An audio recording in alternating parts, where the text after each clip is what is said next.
First things first, my name is Kenneth Burke. My company is Black Series Edition LLC, Crystal Age Technology Screen, and our FLE company. We are 10% in with the QUASAR. Let me see.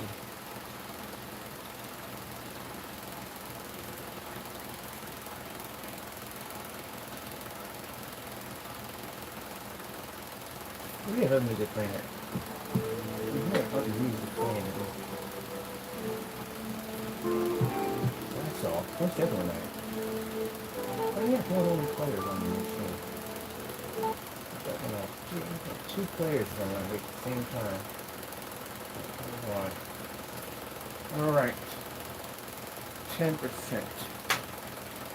So we're going to break this thing down. 10%. This is what we're starting off with. This is a stage 1. This thing has 10 stages attached to it, so yeah. So what I think I want to do with the QUASAR technology is, what I want to do is basically at 10%, we want to go through everything, and I mean everything. As in, we're going to test this stuff against every screen paint on the market.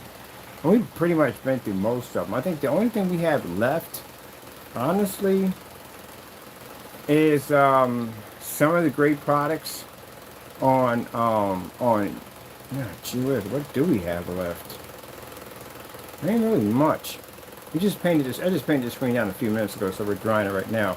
I'm trying to figure out what screen paints do we literally have left for us to test against. We're just going to have to do everything all over again. That's what I'm going to do. I'm just going to go back and do everything all over again. So this right here is Infinity Black technology. This is where I missed so much. Don't get me wrong. The dark silver is our technology which can turn gray screens yellow. It's amazing. But where it's at is Infinity technology. And again, as I said before, that you have to have testing under your product. Can't have fake gains. Your product has to work on ultra short throws, because that's a definite must that has to happen. So we're going to be doing some tests on this product. We're going to be doing low lumen, ultra short throw tests. We're going to be doing our distance tests, outside tests, certified tests, white level tests. All these tests are required. And we'll show you other black paints that are not tested. They don't have any of these testings at all whatsoever, and this is extremely important. Screens can get extremely finicky, especially if they're out of environments that they're being controlled in. When you're using an ambient light controlled environment, that means your screen is in a controlled environment, and if you're in an environment that's not controlled, the screen could act up and have problems. So we are the experts in this field to show you how it's done. Now, as I said before, that the system we have here basically is designed to absorb a great deal of light. So soon we'll be able to show off its amazing gain capability that, again, other screens don't do these demonstrations because their screens will wash out. And this screen will be operating. We plan to bring it with us for our demonstrations at expos, trade shows, and just about everything else we can hook up with. And we'll be doing plenty of paint and dry demonstrations, which you should be seeing. I see products. I don't see a lot of paint down demonstrations on a lot of products. So you should be at least seeing 20 or 30 of those. Alright, so let's go back in here. I want to have it all from their videos. Oh, cool. Yeah, you should be doing a ton of paint down demonstrations. I'm counting probably about 20, 30 expos we're going to be having with this black technology. These are the ones that do the most impressive work, because we have a nice, beautiful lady come in. She's wearing our logos and everything. She slides in a piece of drywall and whoop, whoop, whoop, whoop, whoop, bam! Turns this thing into an amazing piece of technology. So that's why one of the things I've noticed when I'm looking at black screen paints, we don't see your paint down demonstrations or dry demonstrations, paint and dry, because maybe there could be difficulties with the screen being painted on. And that's the reason why those demonstrations are being skipped. And they shouldn't be skipped at all. So that lets me know from the door there's problems.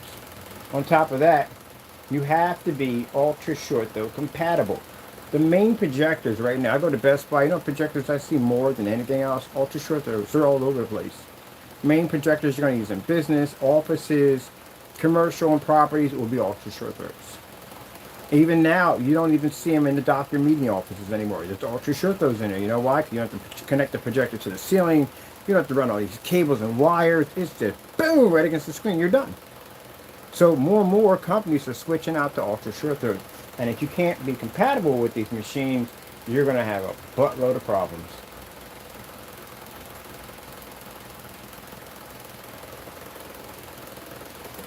Get my fan up here. Get my screen to dry out. So, no. And then, and what most screens will do is the darker screens, and what I've seen in their test demonstrations is they won't make them ultra short though compatible because the darker screens on their end have problems picking up. They'll make some light gray screen paint and say, hey, this is ultra short though compatible. No, that's the worst thing because now you lose the contrast levels, and on top of that, they figure that you can make the screen light gray because it's sitting right on top of the screen anyway. It's not going to lose much. They lose a lot. That's why every demonstration we saw on the P2 was in the dark. Every single one. Even the person who basically has that machine, all his videos, majority out of 100, 98% of them sit in dark environments. Because they figure, hey, we'll make our product lighter because the ultra short that's going to be sitting on top of the screen. We're not going to lose much picture quality. No, you're going to lose your contrast. And once the contrast goes, everything goes with it. They're counting on that projector's insane contrast capability to fix the problem, but it's not fixing it. As you can see with the people who own the P2, everybody sits in the dark. If it did fix the problem, you would see people in fully lit environments, and you don't see that. So it doesn't fix it. I know this because I'm on Projector Central, different places, and I ask all these questions about these screens, about why don't they have black ultra short those screens, and they said the reason why is because the projectors have extremely difficult time picking up on them. They don't register well. We don't have that issue. We can literally do that at 150 inches and even outside. So that shows you the difference about where our technology stands. So this screen right here is perfectly flat. We don't have the cardboard box system here. We're going to be doing a lot of demonstrations on ultra short throws on this particular machine, and also too, I'm explaining to you about what I talked about yesterday about our new facility. Yeah, we do have a new facility, but before you can actually go in and personally, for me, for my personal reason why I basically have to have this facility tested out is because, hold on a minute.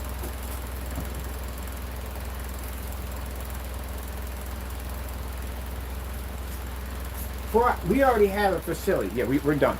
We have it. But it still has to be zoned. It's not zoned for what we want to use it for. So you can go get a warehouse all you want. It has to be zoned.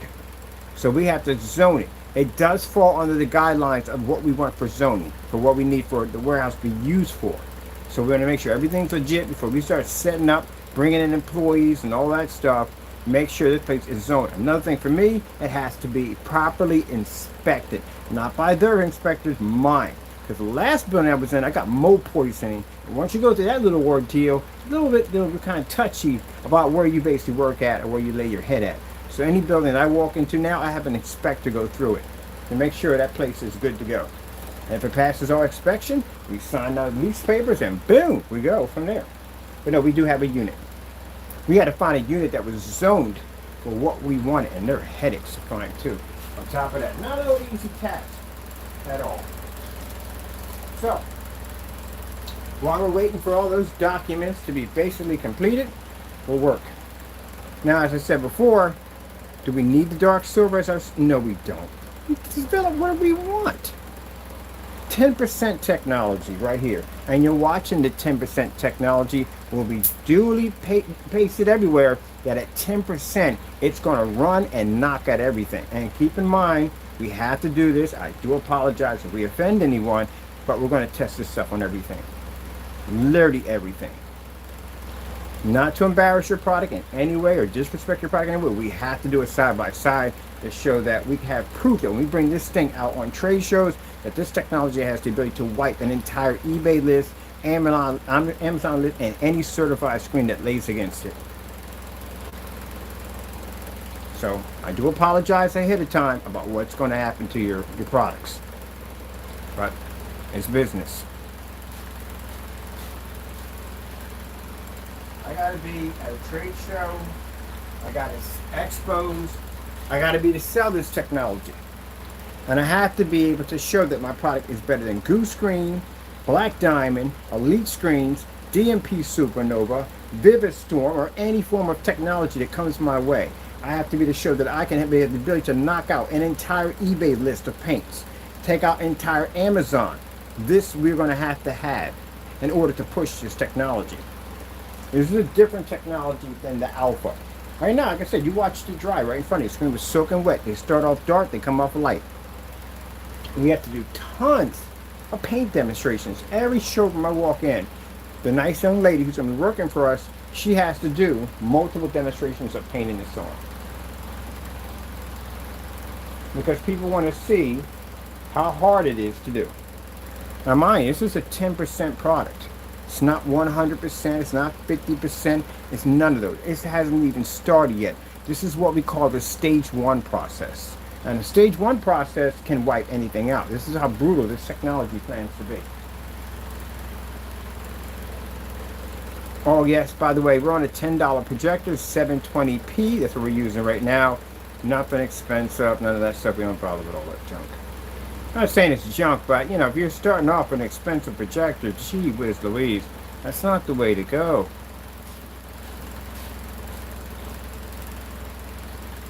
Now I'm curious, can't wait to the ultra demonstration, because that's a very important test that has to be done, is ultra short throw. It's a much needed test. Because again, like I said, being on site and being in your home theater setup, two different environments. Like I said before, because you're in an environment that's coached to make the screen look somewhat decent due to the fact that you have to be in a dark environment. See, people use the theater setup because it's an excuse to turn your lights out.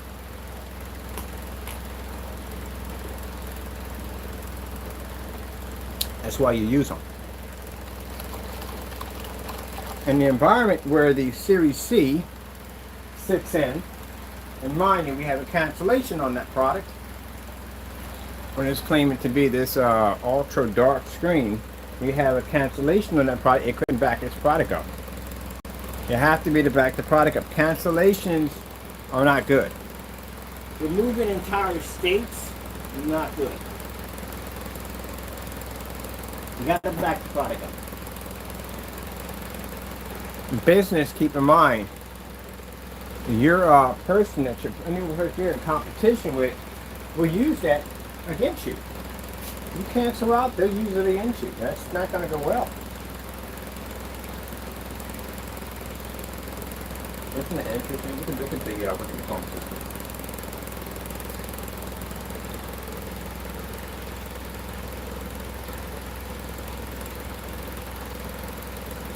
So yeah, you don't want to go canceling out.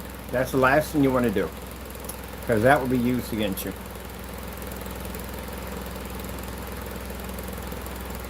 I plan to get a cancellation in another state for this product, since our state is officially been removed, because again, product claiming to be the ultimate black screen canceled out the entire state of Pennsylvania. We're just going to have to go through another state to place the order and put it against this product. That's crazy. I literally got to contact somebody in another state to buy that product to get it over here for testing. So just let you know, he is going. We're not doing any of that, no sneaky tactics. We don't do that. He will contact and email or let him know that his product is going to be tested against the QUASAR. If he cancels out, well, then you know, even more.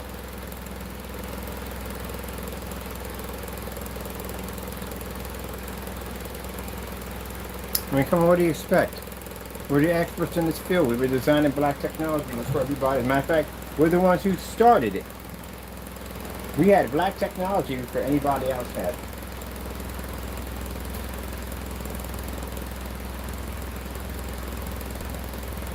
How in the world can you be surprised?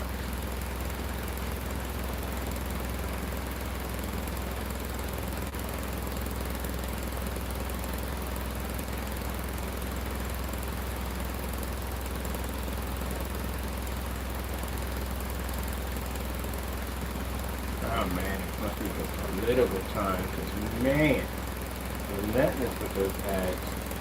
They should make them where basically they can only do this at a certain station. This would be much better.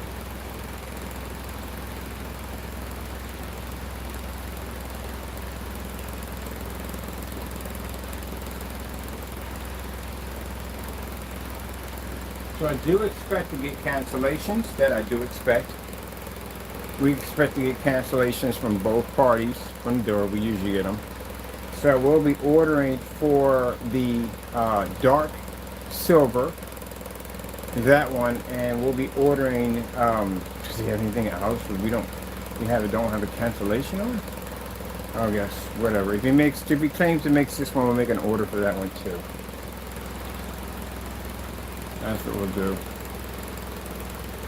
Other than that, the rest of the screens we just have to test, because we know we can get those because they're actually legit companies we can work with. All those two we can't. We just go through that now.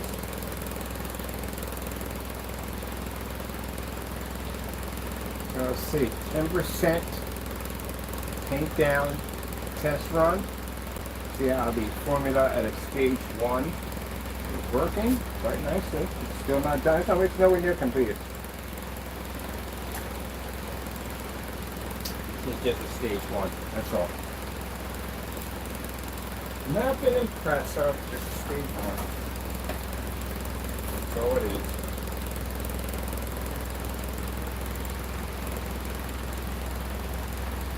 Let me see. I need to do a certified at stage 1, 10%. And I know you're looking at like, oh my goodness, it's a stage 1. Relax. It's not even anything. It's a test run. That's all it is. Nothing impressive for us yet. This is just the beginning for it. That's all it is. Just the beginning test run.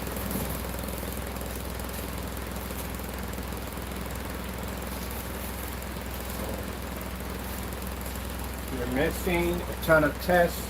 Black versus black tests, you're supposed to have between 30 to 40 of those tests completed. This one's going to do 60. So what's going to happen is an order is going to be placed by another state, as I told you. The order is going to be placed is from a friend of mine, and he's going to be placing the order to put against this product right here at 10%. Let's see if he cancels out in the state of Texas. Just let you know, we're coming for the product. He will tell you who he is. He will tell you what it's for. Clearly, he'll send me a copy of the email showing exactly what he said to him and spoke to him, that he's requesting the product to be put against the QUASAR, the QUASAR. As for the other one, 2 orders will be placed through you. First one will be for your dark silver.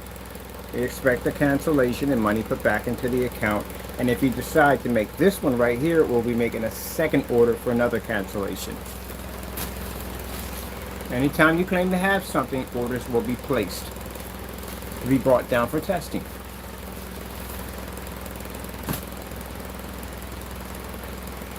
Until then, I want the reputation on this technology at 10 to 20% to be able to knock out all technology, all projection screens at 10 to 20.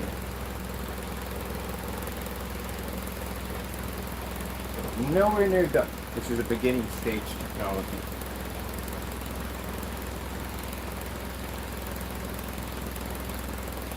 And of course, we're doing a demonstration, and I said with this, projectors under 50 bucks.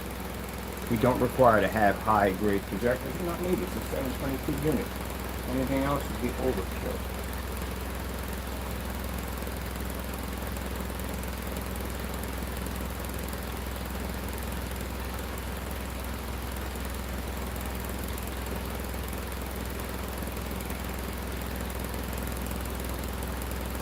What's the heightener in it? You got heightener level 2 sitting in it right now. That's all it has. This thing has it's gonna be upgraded to a 7. This is a 2. And yes, the screen is actually black. Not gray. Our screens never ever come out gray. First time you paint them in, they're jet black. That's what they are. It's a black screen. That's another fail of the Series C. It came out gray in the beginning of the demonstration, which was extremely bad.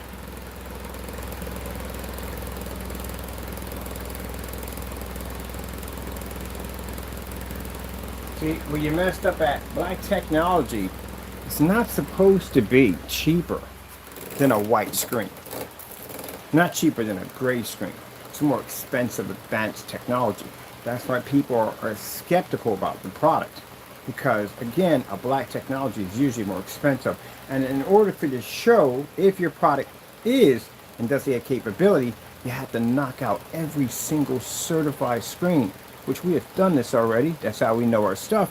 And that's why we have top certified screens sitting over here on the table right now. You have to do these in commercial environments, which we've done with the advanced ambient rejection dedicated Cinemax.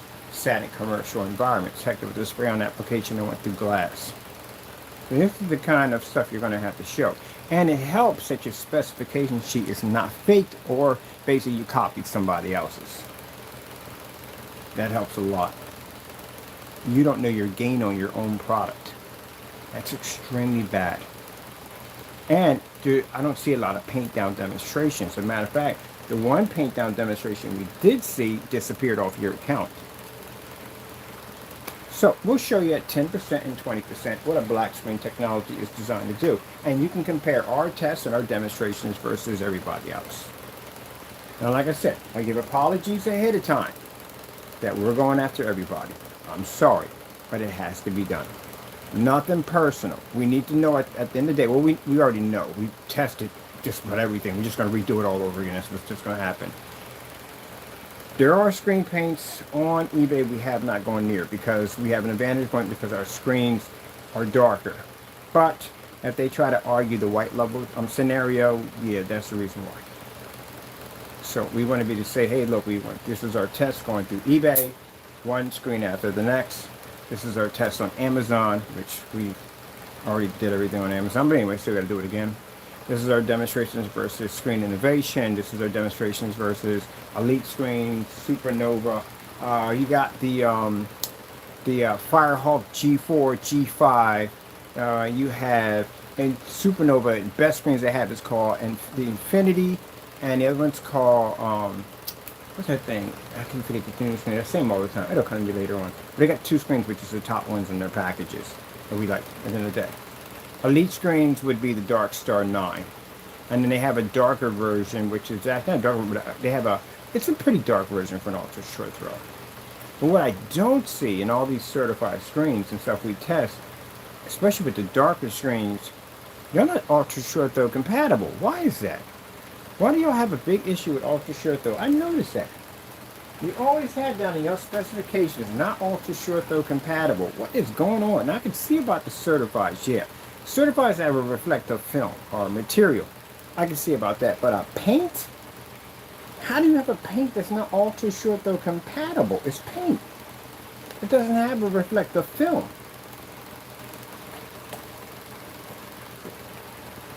And therefore, in the Series C, there's your massive downfall. Because I have experience of walking around in buildings. You don't. And the buildings that I had to walk around in, guess what? Between all the stuff they had in the building and this and that and the other, there's not a lot of room in the windows. There's not a lot of room in the environment. Ultra short throws are an absolute must. Office settings. The building I was in, there's offices in there. As I was walking around checking out the offices. That's what we couldn't use in there. We couldn't use long throws in there. You know why? Because you run the risk of people walking in front of it, hitting shadows, bouncing onto the wall. It's just a headache. Ultra short throws have to be used in those environments. It's much easier. Even at trade shows, guess what they use? Ultra short throws in there. Very rare you'll see long throws in it, but mostly the ultra short throws. It's just a much more easier projector to use. Like I can set an ultra short throw up on this, And, you know, I don't have to worry about walking in front of the screen and my shadow casting onto the screen. So if your stuff is not ultra short throw compatible, and if you think at the end of the day, because you bought a high-powered, expensive ultra short throw, and it's going to fix all your little bells and whistles because your screen can't read only on a light gray or white, you got another thing coming. It ain't going to work. You're going to be contacting us sooner or later. Majority of our sales come from customers that own ultra short throws. As a matter of fact, I want to hook one up right now. We're going to hook up a Sony. I want to stop out with Sony. 10% is doing a test run, so we want to see this.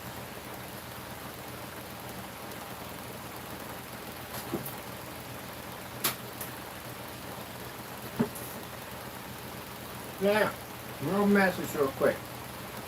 Series C, do we consider you to be a product? No, we don't. There's no test underneath your stuff at all. Your screen runs at a limit at 2,000. This thing will run up to 1,050, which I'm going to be doing swap outs in a few minutes. You don't even know what your freaking your gain is on your screen. That's a huge, massive problem because any form of distributor you go to, the first thing I'm going to ask you is what's the gain on the screen. And you give them that nonsense, they're like, no. You're going to have to prove that within the day. That doesn't work over here. You have to back it up. So that's not going to work at all. The theory behind black screens is that they don't have the ability to be able to pull up the fully lit environments, especially outside. And we can register outside.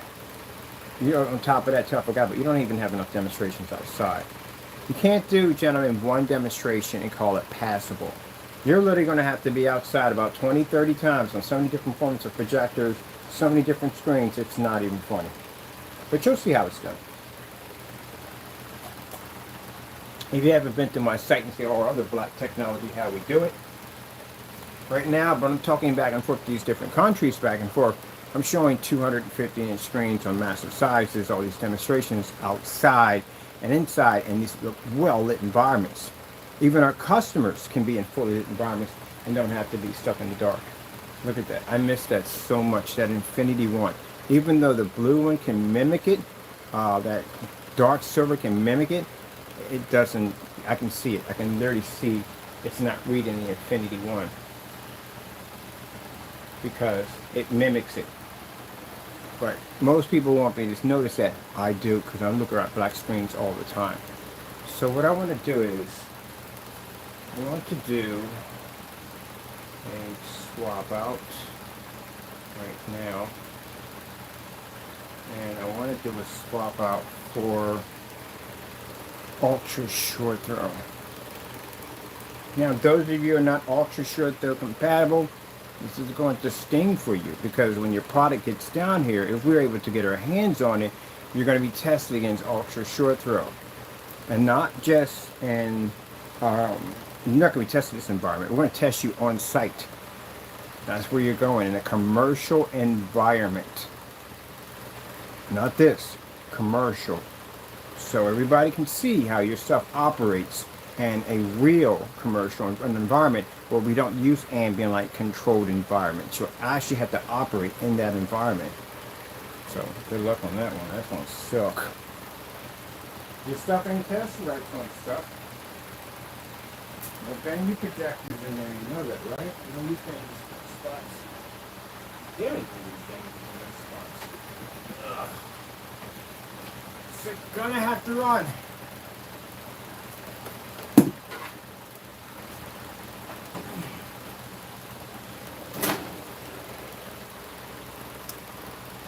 So that's where we're going to test you at. I got a facility that I'm getting, we're renting out. And any screen paint we get our hands on, that's where you're going. In a commercial environment. So if you've been watching your demonstrations, you've been doing a lot of demonstrations in the dark, it's not going to go well for you in that environment. Lights don't go out in that spot. When you've seen the light we have in here, yeah. And a little bit brutal on it, okay? Just want to let you know.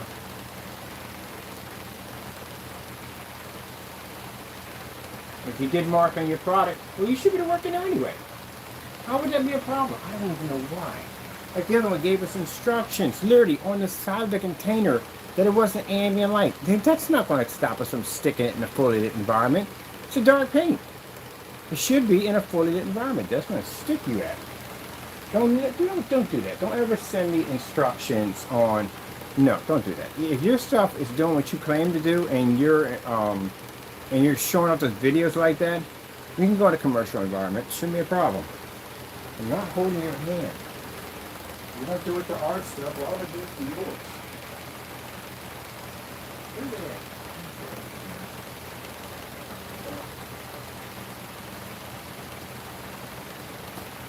But I doubt we'll ever get it. I mean, the sad thing about it is, and I hate to do it this way, and I don't want to, because if we have to go through all that, it's not worth the time. Having somebody act like, have to be a customer. This is the dumb nonsense I literally have to go through. Having somebody act like a customer to order a paint because a person's too scared to ship it over because it doesn't work. Because that's usually what we have to go through. We literally have to have something. They can't mention our name. They mention our name, that thing gets canceled right from the door. And that doesn't sound like a product that works. So, you know, at that point, there's no point in basically doing all that. I'm going to have the person, I'm going to contact you from the door. I'm going to contact the other one. We can't because he removed the state. So we got to go a different route for that one. But he'll contact you and let you know who he is and what's he ordering it for. But me, when I go to the other guy's site, he'll know who I am because he'll see my information pop up.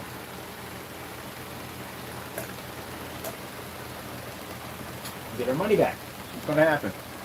As always. And then you're going to pull the item, and that's it. And if you do this one, I want to get another. Matter of fact, if you do this one, I get 2 cancellations on you because I want 2 of them now. Because I want 2, 3. I need 3. I actually need even a number. I'm an person by even numbers. I'll get 2 for each one because then at least I'll have 2 and 2. And I'm sure we got 2 cancellations on the same shopping cart when we put the order through. Because we don't want to say, well, it was a technical glitch. Yeah, we heard that one before too many times to count. Technical glitch. All right, let me get you off, buddy. And as for the buddy who made the Series C, you see the color of that screen? What color is it? I've been developing black technology. I've got 8 years experience. We're the first ones who made it. I challenge any company, I mean any company, even Black Diamond, about who made it first. We made it first. That means we're the experts in the field. Y'all just now catching up to something we made 8 years ago. That's why no one can keep up with us. We got 8 years experience of advancement on you. That's what a black screen's supposed to look like. Not gray, not crying on camera about some vantage point. No, it's supposed to be black. First mistake. That's the biggest mistake you can ever make when develop any form of screen paint product, that it doesn't come out the color it's supposed to come out. That's extremely bad. No way to get around that one. No way. Keep in mind, you're worrying about customers seeing that. Companies saw it. They saw it. Because the first thing they say is, did you fix that problem with that screen? Because we can't sell it like that. And then on top of that, still, your range gain doesn't even exist. Product doesn't even work on ultra short throw projectors. And on top of that, you got a 2000 mark on it, which means it alienates pico projectors. I got a Panasonic coming in that's 1500 lumens. What are you going to do? Drop a projector on there that basically that's under the 2000 mark just to prove a point? That means you lied on your specification sheets. Should have known that from the door. Ugh. And on top of that, gentlemen, most importantly, you don't own enough projectors. Do you have any idea how many projectors you have to own to do tests? It's a lot. You don't own enough. That's why you can't do swap out metal demonstrations. Some of you prefer not to do swap outs because you're on crutch projectors. All right, let's put this here. We're going to ultra short though next, because I need to see that. This, you know, you don't do tests. Tests are very important because tests give you information on what you need to fix and what you need to work on. That's we have it down as test run 10%. This gives us an idea of what we need to upgrade on the technology.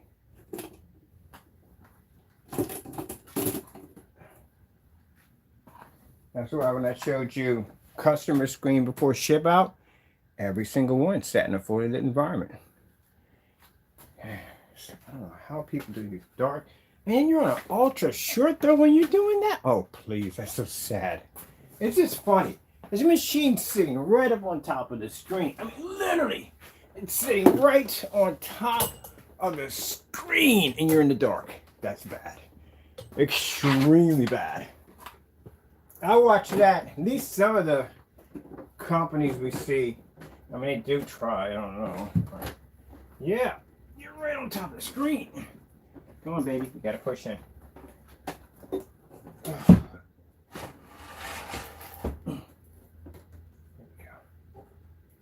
So that's just crazy.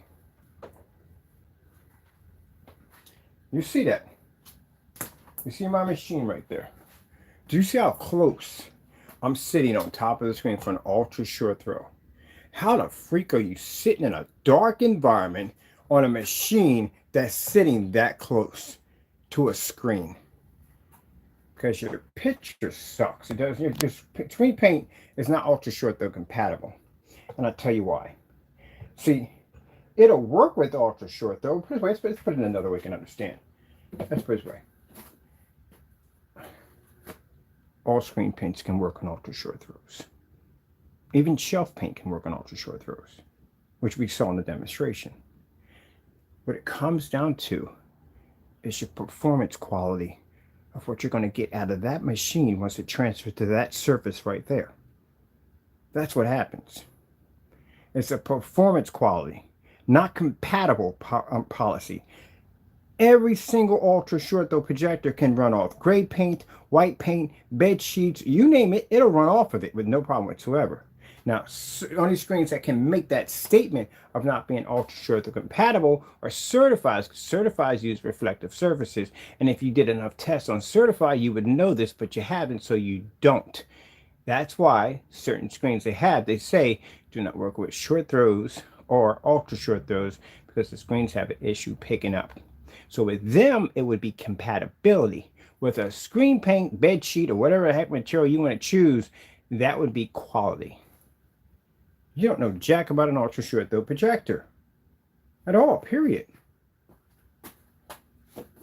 And for you to do a demonstration with Network Gray 773 that literally picked up perfectly on a P2 projector and produced the same image your product just did without this so-called invisible yellow tone attached to it, clearly shows, as I said before, proving my theory, that any paint or fabric will pick up on an ultra short throw machine. It's the quality and performance you're going to get out of it. That's what it comes down to. So if you take an all white screen and you stick an ultra short throw against it at less than an inch away from the screen, and you produce this image, the white screen can't see contrast, it can't pick up color, it'll maintain its white levels, and it has to be in a dark environment. It'll wash out. Where if you stick the same projector against a screen that's 100% jet black, it picks up an infinity contrast level, it picks up its color, and absorbs light into a full lit environment. Performance. That's what it comes down to. But you boneheads are sitting up there and you say, oh, it's about freaking quality. No, you're not getting any quality out of that. That's why everybody's sitting in the dark with those projectors. They can't get the quality. Even at a 2 million to 1, they can't read it. All paints are compatible with ultra short throws. And I should know, because I've done more ultra short throw demonstrations than you have, my friend. I've had more ultra short throws than you had. So I know at the end of the day. As a matter of fact, I walked through an entire commercial property with an ultra short throw projector. So trust me, I know. You don't. You don't have enough experience in ultra short throw to know this. It's not that. I can take any house paint, I take that sheet right there. It'll pick up on an ultra short throw. I can take some boxes, that'll pick up on an ultra short throw. Anything will pick up on an ultra short throw. It's the quality and performance you're going to get out of it. Only thing that's not compatible is the certified. They're not compatible because they have the reflective film. That's why. Causes something which you guys don't say on your channel enough because you don't know what you're talking about, called narrow viewing cone effect. Do you even know what that stands for? Of course you don't, because you don't do any study, don't do any research. You just get on camera and talk a whole lot of nonsense about look at the clarity, look at the freaking contrast, look at the colors. You don't understand what you're talking about. That's why you can't go to a form site, because those people know and you don't. So what's the narrow code viewing effect? Because I didn't see it on your channel. What is it? What's the field of view on your projector? You don't know any of this stuff. That's why I said if I got you into a form site and had a conversation with you, you'd just be nothing but question marks all day long. Because you don't know what you're talking about. Gee whiz Louise. That's what they're going to ask you when you go to a distributor. What's the narrow viewing cone on your projector? What's the field of view? What are you going to say? Well, you know, it's the polymers that sink down to the bottom. Okay, whatever, Skippy. Moving on. Do enough tests, you know it. That's how you know you do tests. People who don't do tests don't know, and people who do tests do know. That's why it basically counts to see. That's why it's worth studying. Oh, let me see what we got going here. What's the field of view? I know that for a fact. I'll show you today a demonstration for those who don't know what the narrow viewing angle effect is. I'll show you. I've done it in depth. Matter of fact, I can pull it up in one of my videos because I showed you what it does. So that's one of the things I learned about some of the certifieds. They suffer for something called narrow viewing cone effect. So the charts that you put on your site, do you understand what those charts stand for? Or are you just sticking them on there just to make it look like your stuff is professional? You know what it means? Like when you have a man sitting in the center and he has this wide field of view going out this way like a cone. And it starts off at 180 and so forth, and it breaks it down until it hits the center. So let me explain to them what it means. So when you're standing in front of a screen, when you actually start to move to the side, the screen has to be able to pick up the same image without going dark, narrow viewing cone effect. And when you hit finally to here, it has to pick up. Have you seen me in demonstrations turn to the side and look at a screen, and you can see right down the side of it and see the next screen in the next room, and I turn to the other side and it still picks up? That shows that the screen can pick up at a 180 degree viewing angle without becoming dark or unwatchable. And this is extremely important when it comes to ultra short throws, because they're the ones who have those problems. Long throws don't have them. It's rare that they have them. Depends on the screen if it works or not. But no. I can say I've seen it with long throws before. But ultra short throws get it the worst. They do. And the short throws have them big time. So some of these screens have this problem where the field of view and basically the narrow viewing cone effect deteriorates as you start to turn. That's what makes the zero edge interesting, because the zero edge, I wish it was a little bit darker, I really do, but the zero edge doesn't have that issue. When you turn to the side, it's the same way as you're standing in front of it in the front. And that's why some of these screens, when you buy them, they have to be set up for dedicated theater rooms, because everybody has to be sitting in the center to see the screen. If you have it in a family setting where you have seats here and here, then it's going to go dark here and it's going to go dark here, but it's going to pick up here. And depends on how much of that image is going to deteriorate before you make it to there. See, that's what you should be talking about in your videos, but you can't talk about this because you do not know what you're talking about. Jeez. That's why I sit on camera, watch all demonstrations, and you're too busy focused on me at the end of the day. You don't even train or don't even know what your product does. So, do yourself a favor, contact one of those distributors, dish your product to them, and see what they say back at you. And I guarantee you can't answer any of the questions. If you can't answer questions, I'm going to ask you basic questions from off your specification sheets. If you can't answer those questions from me, you can't answer it from them. Because I've been through it already. I have the experience. I've been through it. I know what they're going to ask you. So if you can ask my questions at the end of the day, if I say, hey, look, what's that range gain? What is it? Can you explain it to them? Can I see some videos on it? And you haven't showed me anything? Guess what? They're going to ask you the same thing. You think because I asked you it, no one else is going to ask you it? Boy, then you're blinded, buddy. You're seriously blinded. Because everybody's going to ask that question. The everyday customer is going to ask that question. What customer is not going to ask what's the gain on the screen? And you're showing two of them at the same time. So which one do you think you're going to go for? They're not going to go for the lower one. Of course they're going to go for the higher gain. So they're going to ask you how to achieve that task. So if you don't know, why would I buy from you? That's why the Series C is nothing more than a scan paint. That's all it is. And like I said, first day watching it get painted on, it came up gray. That does not work. So, nope. It's black. For you gentlemen at the end of the day that want to basically try to make black screen paints, you see the roller? Roller is black, not gray. I literally got people painting in gray rollers. I'm like, what are you doing?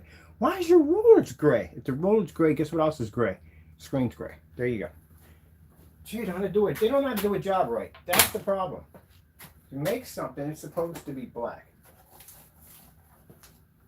See the monitor here? See the screen? See? Black. If I put a border on that screen, guess what happens? It blends into the border. When I show a contrast level blends into the border. Not the other way where the screen's basically gray and the border's sticking out. The first thing people do when I look at black screens is I stare at your environment. I look at your speakers, anything in the environment that's black that I can actually compare it to the screen. Because some people do, they make really dark gray screens and try to pass them off as black screens so they can generate higher white levels. I know those tricks already. I've seen them. So like I said, I've been in the field for a long time. I know this stuff. All right, we need a fire stick. And I'm trying to figure out where we put the fire sticks at. All right, I know what I'm going to do here. I'm going to run. I don't have to track those things down.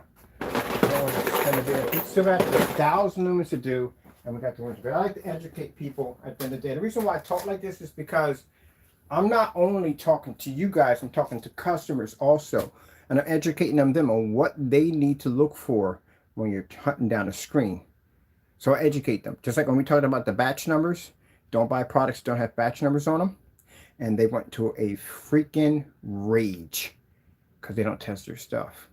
And if you don't test your stuff, you can't do a batch number, because a batch number is basically what it is. It's just a pre-test of what you've already done.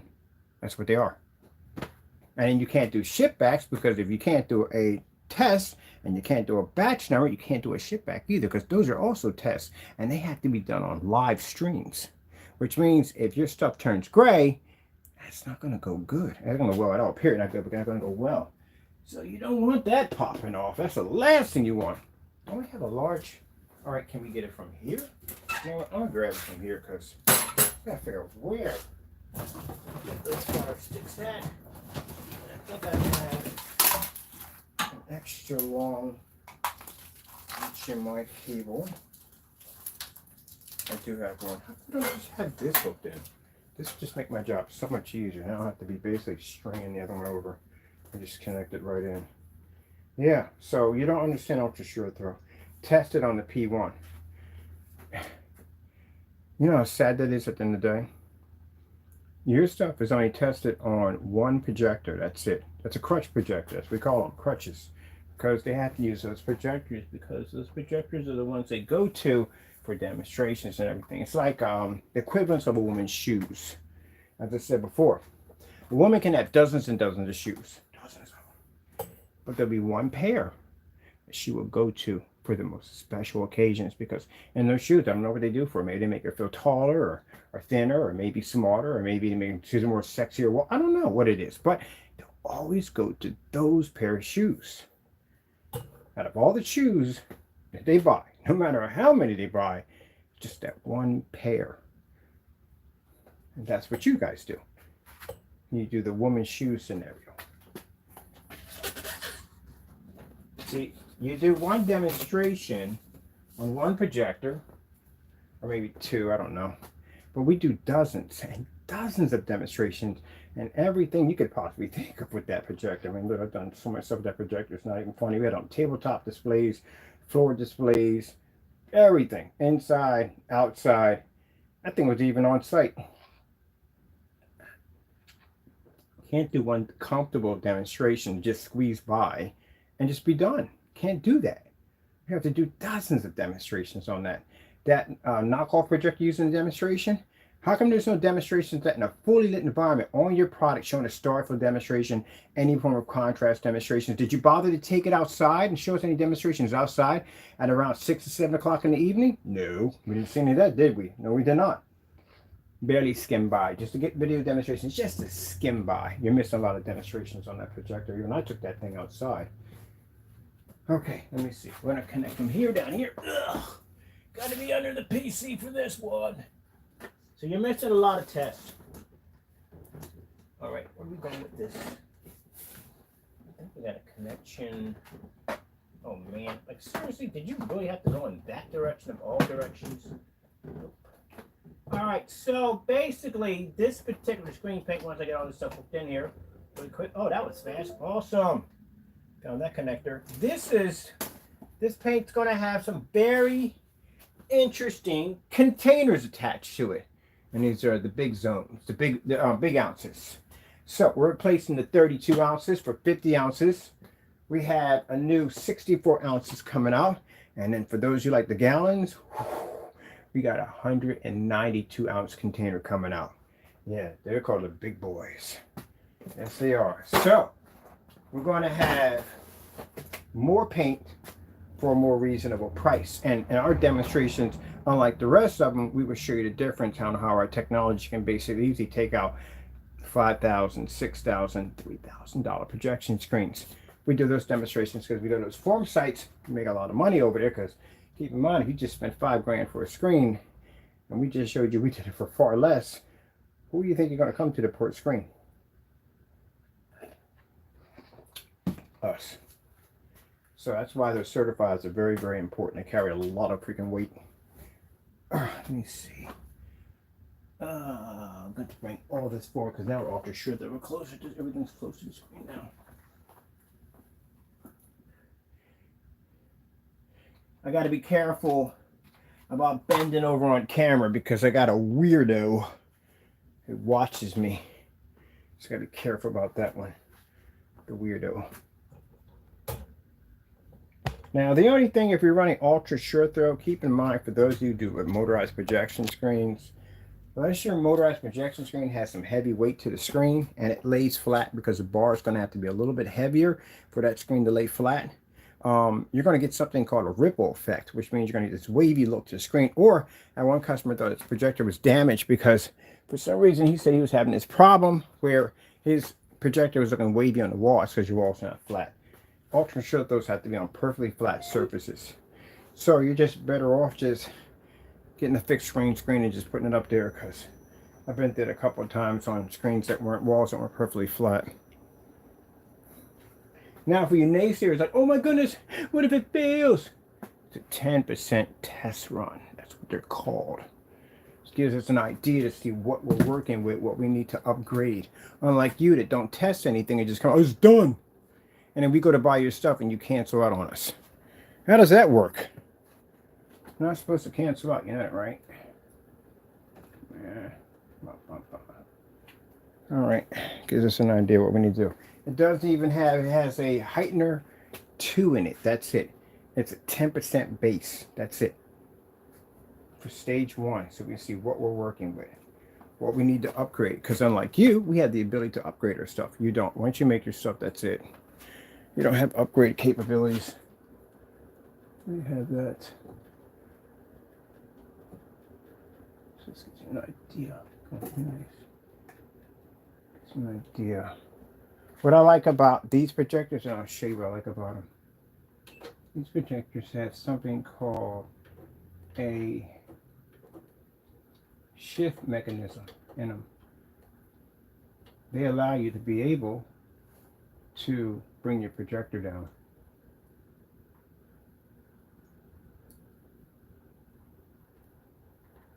And that's what I like about them. Positioning.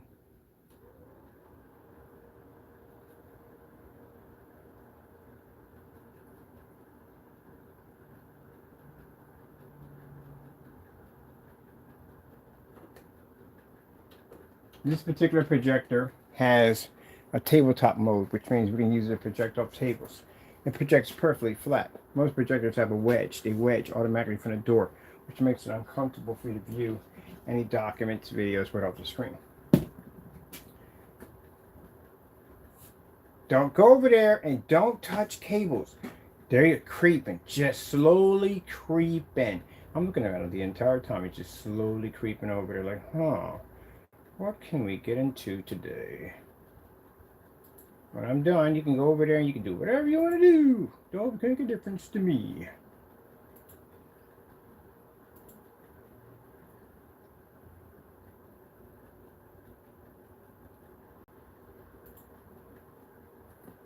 Now my projector has a 4000 watt contrast. That isn't jack at all, period. But this technology will allow it to read the contrast that's infinity. That's the reason what's going on with the P2 projectors. 2 million to 1 don't mean jack on that machine. It can't pick up because it's not on the right screen. Now by the time you hit one of our screens, what good is 2 million to 1 going to do for you? You just paid for something, as I said before, you'll never use. Can't use it on a gray screen, can't use it on a white screen, they don't run. And by the time you reach the gunmetal screens, well, somewhat of an improvement, but still you're not reaching Infinity 1 level yet. And once you recharge, then guess what? You just turn it off. So what did you just pay for? There you go. Now, can you imagine, because projectors get expensive when they put that option there. Can you imagine if all the screens had black technology attached to them? You know how cheap projectors would be? Oopsie, did my stand just click over? It did. You know how cheap projectors would be? They'd be super cheap. Like the projector I just paid $10 for. Why would you need all that stuff? You know the whole purpose of the whole contrast? Contrast gives you more depth and gives you more detail. Gives you more sharper, more visual image. And it adds clarity to it. That's why contrast is very important. That's why when you show it on gray and white screens, they wash out. They have to darken the environment to make the image more sharper. More depth, more detail. On top of that, black screens don't suffer from screen door effect. We don't have that issue. Because the screen door effect, if you look at them, they're black. They show up on white and gray and lighter screens. Now, how much did this projector cost me? Well, this projector cost me a cool $60. That's it. And it could do something that your P2 or your Epson LS system, whatever, 800s, whatever you have, can't do. Because I've seen your demonstrations. I've watched you. And I've seen all of you sitting in these really poor lit, dark environments with your contrast levels failing miserably. But our customers at the end of the day don't have this issue. Beautiful, ain't it? When I was using the 4000 projectors and 5000, I never forget I had the gray screen paint makers come in and say, well, you're using a high power projector. Doesn't make a difference what we use. You don't even work on it anyway. You don't work on it. I know, I did all the testing. You don't work on venues, you don't work on picos, you don't work on ultra short throws, you don't work on long throw projectors, you don't work on anything. You don't pick up. Can't use it in commercial properties, can't use you anywhere, not home theater. You don't even work outside. A gray screen is an obsolete product. It served its purpose before all this technology came to be. It served its purpose. The gray screen was designed to be able to perform better than the white screen. So what do you do when you have a gunmetal technology pops up and it's far more superior than the gray and white screen? That's why they don't go near them. So if a black technology comes up, what would that be more superior than? There you go, gunmetal technology. So how would a gray screen be able to compete with a screen that can take out a certified? And they can't do it. See, there you go. Well, you got some people that are just bent on that at the end of the day. And the other black paints that I've seen so far, and I've seen a few of them besides his, no test at all. The first thing I asked was, where's your black versus black test? What are you talking about? Black versus black test? How do I know that this thing's not going to match some house paint in the Home Depot or Sherman-Williams? How do I know that a tablecloth's not going to match this thing at the end of the day? How do you have any kind of test demonstration? What's your white level test? You got it like you got anywhere. I need a fully lit environment. Get me something like around 1,000 lumens, because you know at 1,000 lumens at 16 feet in a fully lit environment, your lumen count is going to drop dramatically, which means you're going to be left with very little by the time it hits that screen. And with that screen being that dark, it's going to generate enough light to push an image right back at you to be able to produce an image bright enough to overpower a white surface It's going to be kind of hard to do, especially when you're doing a white level test. You don't see it in those, do you? No. So, Series C at the end of the day, you don't run on ultra short though, do you? Sorry about yelling, I apologize. You don't run ultra short though, do you? But we do. All our technology is ultra short though compatible, even at a measly 10% test run. They are ultra short though compatible. Why? I use these machines all the time. They have to be. I got to be on site with this thing. They have to be. I got to be at a trade show. Got to be at expos. They have to be ultra short though compatible. What am I going to do? Make two screen paints, one light gray, and say, hey, this one's ultra short though compatible, but this one's not. This one produced the Infinity one, but this one won't do it. Or you have to depend on the projector to fix the problem, so it's going to cost you more money. That's pretty much what you're saying. So your Series C versus myself, please. I'll get another cancellation on you, by the way, from another state for this one. The QUASAR will 10%, yeah, it'll run an ultra short though at 10. Let's see what it does against a certified. Let's test that. See, you guys don't do this in your demonstrations because you're scared. You're afraid your screen's going to fail. Failure is not a bad thing. It's not. Where is, it lets you know exactly what you need to fix. That's why it's important that you go through this process. Oh, where's my certifies for this, man? Now I gotta hunt for stuff. I hate hunting for stuff. That's the whole purpose. We organize everything so we don't have to hunt for it. I spend most of my time hunting for stuff in here. This is why I need a bigger shop. I need a bigger shop. I literally have this place on how I want to design my shop. I'm going to build this thing called the wall. It's going to have all our projectors, all our equipment, everything in it. We just grab what we want, computer cataloged and all that stuff. Because I told you my tech junkie friend does that stuff. He does all that stuff, inventory, all that stuff, computers and stuff. That's him. That's what he does. And I think I need to build me something like that so I can find our stuff, because I have a constant habit of losing certified screens that we need for testing. Sheesh. Quick step off. Oh, here it is right here. Yeah. See? When you're serious about your product, you get certified screens to test. If you're not serious about it and you want to fake it, that's what you do. So let's see what we're up against here, because we need to find out. So let's see what we have to do here. Again, for the naysayers, really quick so you can understand this. Do you see what it says in the description? Test run, 10%. We're expecting it to see how the screen is going to run before we start the upgrade process, so we know what we need to put into the screen to advance it. These dummies will come in there and go, oh my goodness, the screen totally failed on camera. It doesn't even work. Oh yeah, sure. If your stuff was tested, you would have tests right there. All right, so we're going to use this one. It's for ultra short though, because we can't use the other one, because I'm not trying to get in trouble, because again, we only use what they tell us we have to use. That's designed for ultra short throw. So yeah. Now, because our screen is dark, I do expect the screen to produce higher white levels, because yes, it's a lighter certified. That's what it's supposed to do. So, but our heightener level is 2, so it's not there yet. Heightener will be at 7 when we complete the technology. Screens have to lay perfectly flat to the surface. Screens can't have creases in them or wrinkles in them. Like somebody's screen was doing a demonstration, had wrinkles and lines all in the screen. Don't do that. That basically messes the screen up. It does. Take care of your sample sheets, please. And don't basically put someone's product up there like that. You wouldn't like it if someone did that to you. That basically disrupts the screen's picture quality when it has creases in it, because it's a film. So make sure that it's minty. All right, so let's see what we got going on here, so we can see what we got. Hopefully it stays.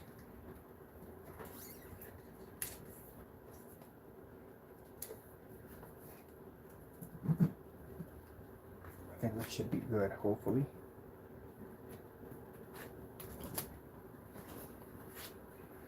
Let's see what we're getting here.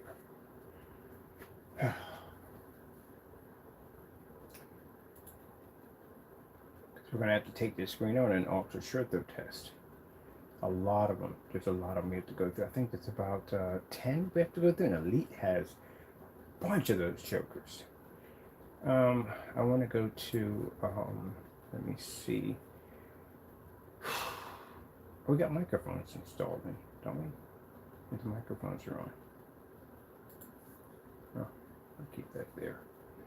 Let's see. I gotta put the white levels first. White screen. Give us an idea what you. Okay. All right. So colors are not going to go well for that. I had this one time in the demonstration. I was like, put it on a white. That's how we decided to start it. Put it on a white level because they thought the white screens with brighter levels would be able to pick up better colors. Color blue.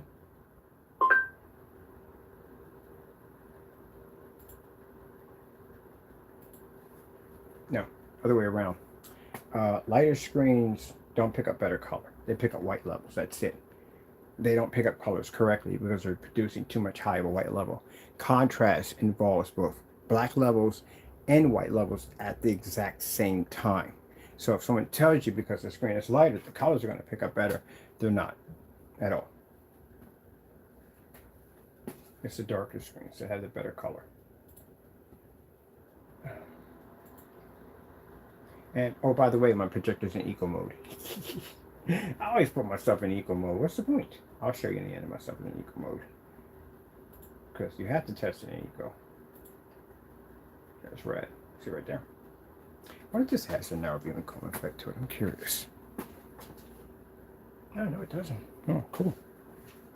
Oh, of course it shouldn't. It's an ultra short throw sample. Let me see.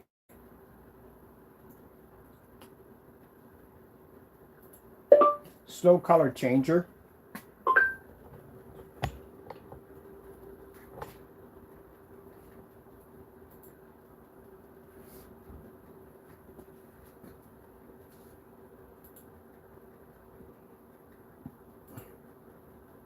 Now, can we increase the, oh yeah, heck yeah, we can do all that. We can increase the heightener on it and still keep the screen black with no problem whatsoever. Unlike you guys dropping mic on silver and water, you don't know what you're doing at the end of the day. That's why your screens turn gray. Now this screen can be dark and basically still do everything we need to do from the door. Easily.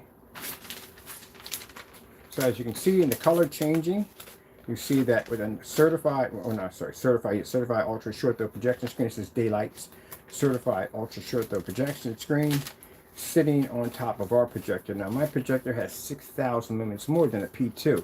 This is a 3,600 lumen projector. You know that, did you? Yeah, they're 36s. But it doesn't make a difference. Still won't work. It didn't even work on your product when we had it over here. So 3,600 lumens. We're saying this thing is 6,000 more lumens than a P1, and we couldn't get it to work on your product.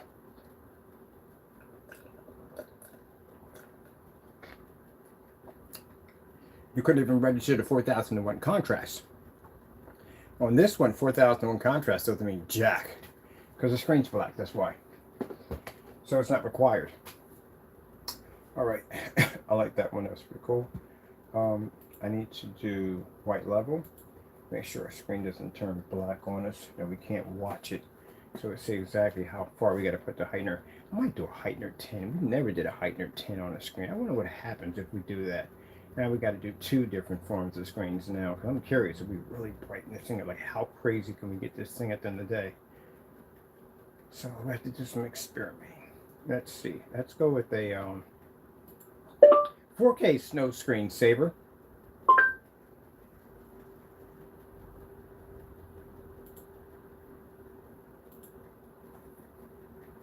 So no, it's not going to turn my screen like it's super dark and watchable. Just a heightener level 2 in it and won't be to do it.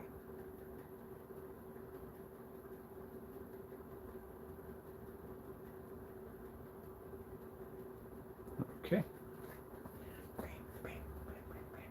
Next we got to do swap out for 1,000 lumens. Make sure it reads at 1,000. Swap out for 50.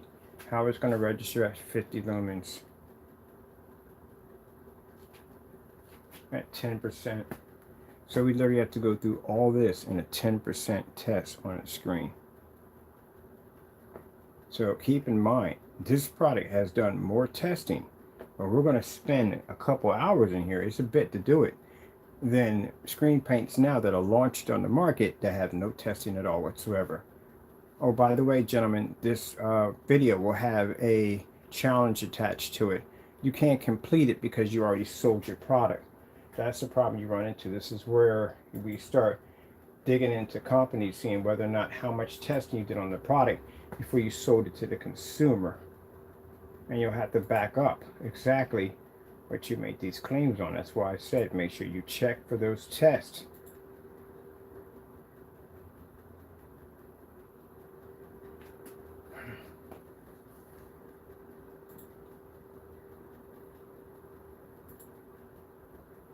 Imagine if they didn't test the crumple zones in cars. Didn't we just go through this commercial? Are we doing this now? Imagine if they didn't test the crumple zone in cars. Think you would buy a car that didn't test the crumple zone on it? I don't think you would. So with that being said, that's why stuff has to be tested. I'm pretty sure in those test demonstrations, things probably went wrong. And they're like, oh shoot, good thing we did test this at the end of the day, because if we had launched this, we would have got sued. There you go. That's why you test your stuff.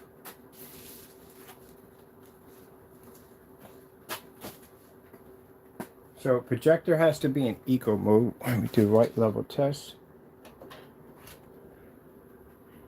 We're in our eco mode. I'm going to drop it. When we do this, we'll go to the white level test. We have to do white level test at 1,000 lumens to get some surfaces out for this thing. Let's do that has to run. Make sure that is being tested so we know exactly what we have to fix, anything between here and there.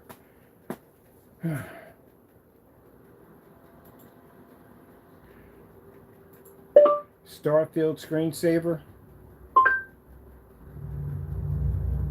We have the Starfield. Here we go. Of course, you got the vantage point here. Of course, we have the Infinity one black level attached to the screen.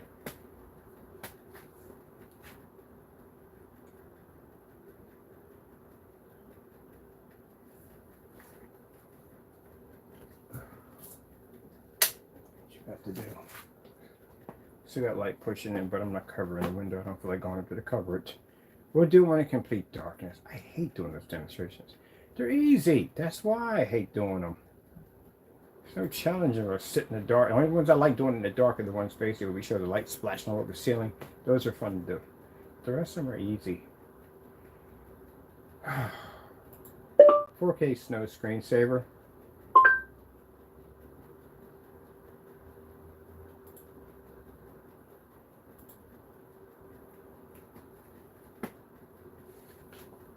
Things we do for love, walking in the room, in snow and there's no place to go. Feel the body, you feel dying. I love that song. I gotta figure the right to the song. When I was a kid. Snow color changer. Did we give me snow color changer or did they give me slow color changer? Slow color changer.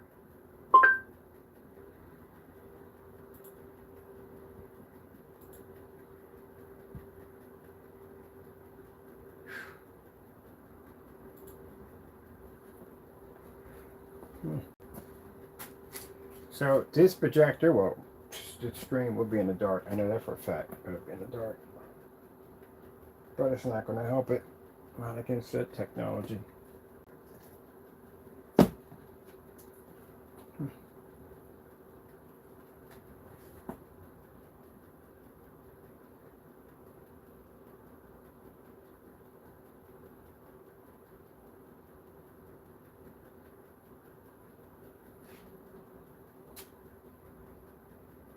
Oh, that's the soundbar. I was like, where is that sound coming from? There's a soundbar doing that. It's not connected. Okay.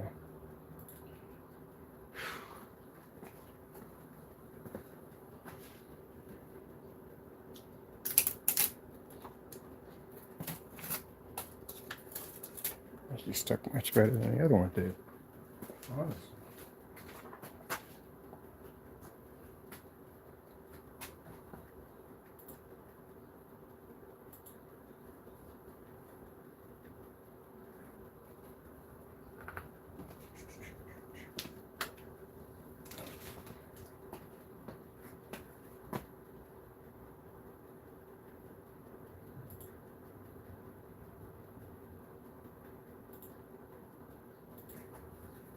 Okay, that's good.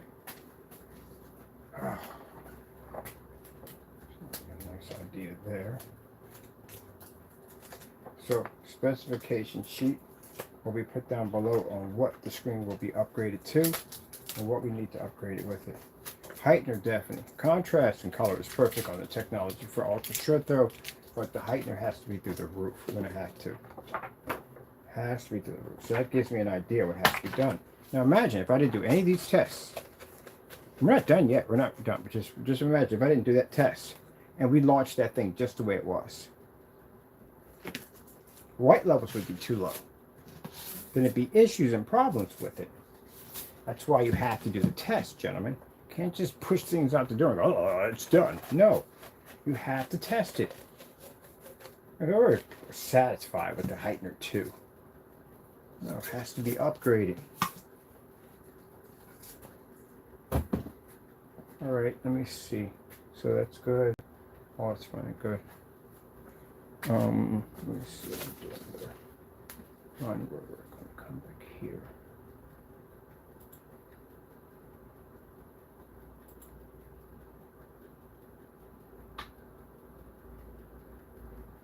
All that testing is extremely important because you want to make sure what you can upgrade. Now, if you can't upgrade your product, then you're just stuck with something that's just what it is.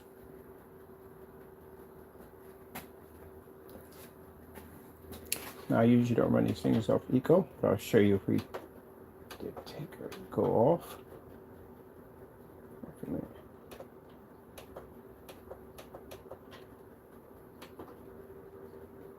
So now, eco's off. But it doesn't make a difference. It didn't change any. At all, period. No change. Didn't get brighter, nothing. Because that technology in the day, you could run that in eco mode with no problem. It's not really going to change much to the screen. And put it back in eco. Let me see if we go how far we can go down.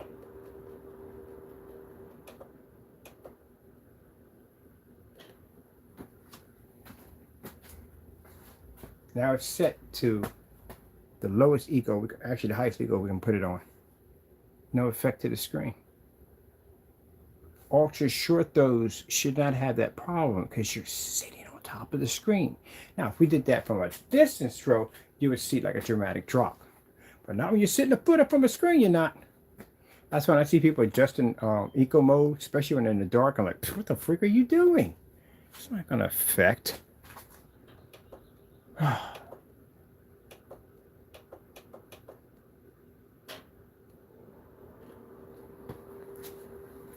Take it off eco mode. But we don't run ours and we take ours off because it's not necessary. There we go.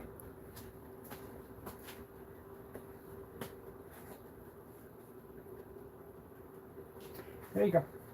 All right. What I want to do next is I'm going to just get 1,000 lumen projector in here.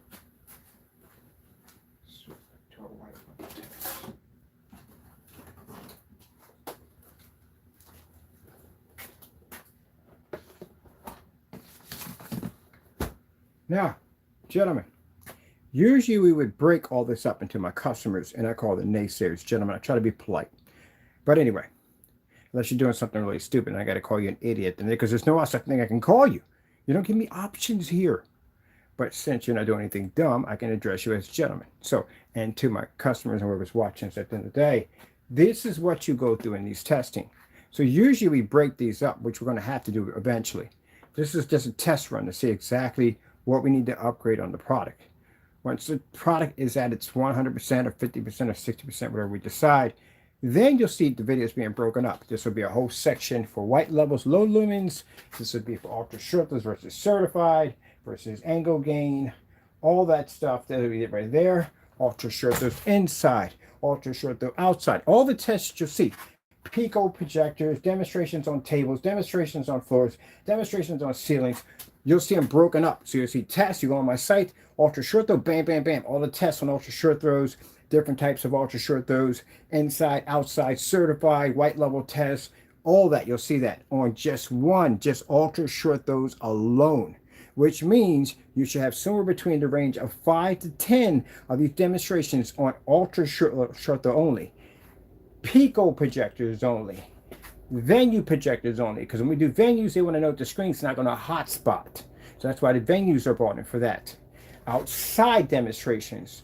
So consider the fact that you need 10 of these or 5 of these minimum for all those different sets. You should have a ton of demonstrations that I should be able to find on your page. But we can't find anything. I type in certified, nothing comes up. I type in low lumens, nothing comes up. I type in outside, nothing comes up. So how are you selling a screen paint that's not properly tested? And this is the reason why your companies are being taken to court, because you've launched products that weren't properly tested. And you deceived the consumer and ripped them off. And that's why you're being sued on that level. You have to have testing. Can't just make it up as you go along. This is not Mr. Rogers. This is not make-believe. This is real life. People are paying for this stuff.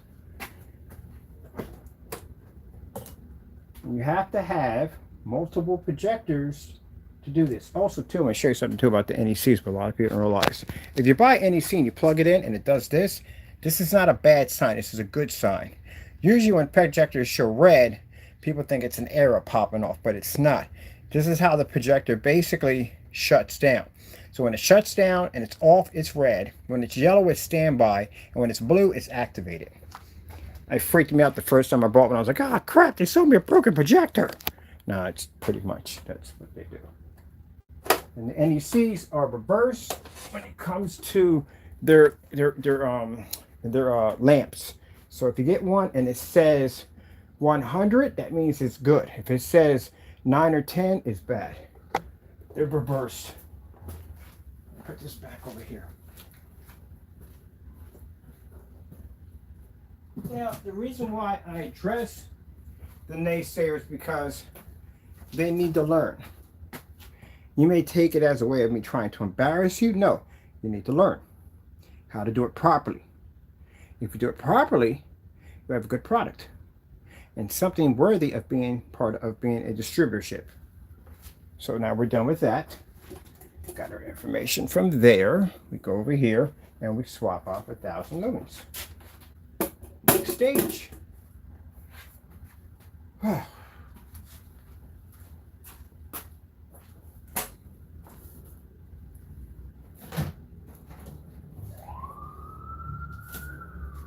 or two projectors in your collection, not enough. You ever seen my rack wall? I had all those projectors sitting up there. Yeah. Got a nice little storage unit where all my projectors sit at. Because I gotta have someplace to put the rest of them at right now. I'm buying a bunch of these projectors under 50 bucks. Because when I display the product, it'll be done on 50 bucks projectors. That's all. Projectors that cost me under $50. It's nice to say to a consumer or someone I'm doing business with, and they say, oh, how much is this projector going to cost me? And it's nice to say to them, hey, look, you don't have to spend that money. That projector, gee whiz, move over. That projector in the demonstration cost me $10. Right now, we posted some demonstrations on the technology we're showing up, and people are saying, wow, what kind of projector is that? How much did you pay for that then today? Oh, no, that's a Sony.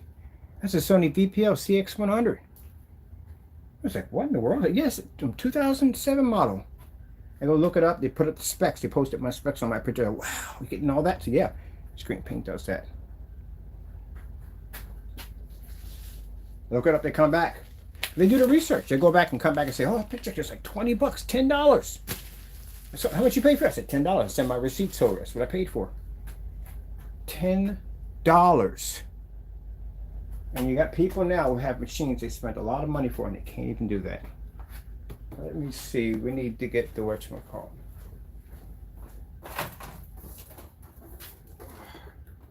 I got to get another set of these adapters. I might have to. You know what I'm going to start doing?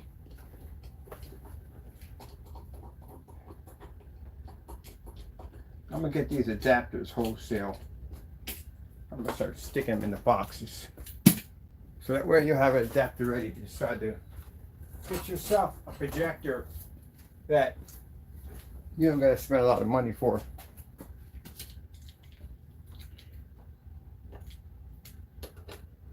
Now the only thing I see the knockoff projectors good for, kids. That's what they're good for, kids. A knockoff projector is a good kid projector. I wouldn't get an expensive one. I get something like under 50 bucks. That's what I would buy. They don't generate a ton of heat. They don't make a lot of noise. And they're cheap. Kids at the end of the day, I mean, just put on a white screen, they're happy at the end of the day. But for the adults, you should not be on a white screen at all, period. Alright, let me see. I need from here. How come we never had these sitting around? This would make my job a lot easier.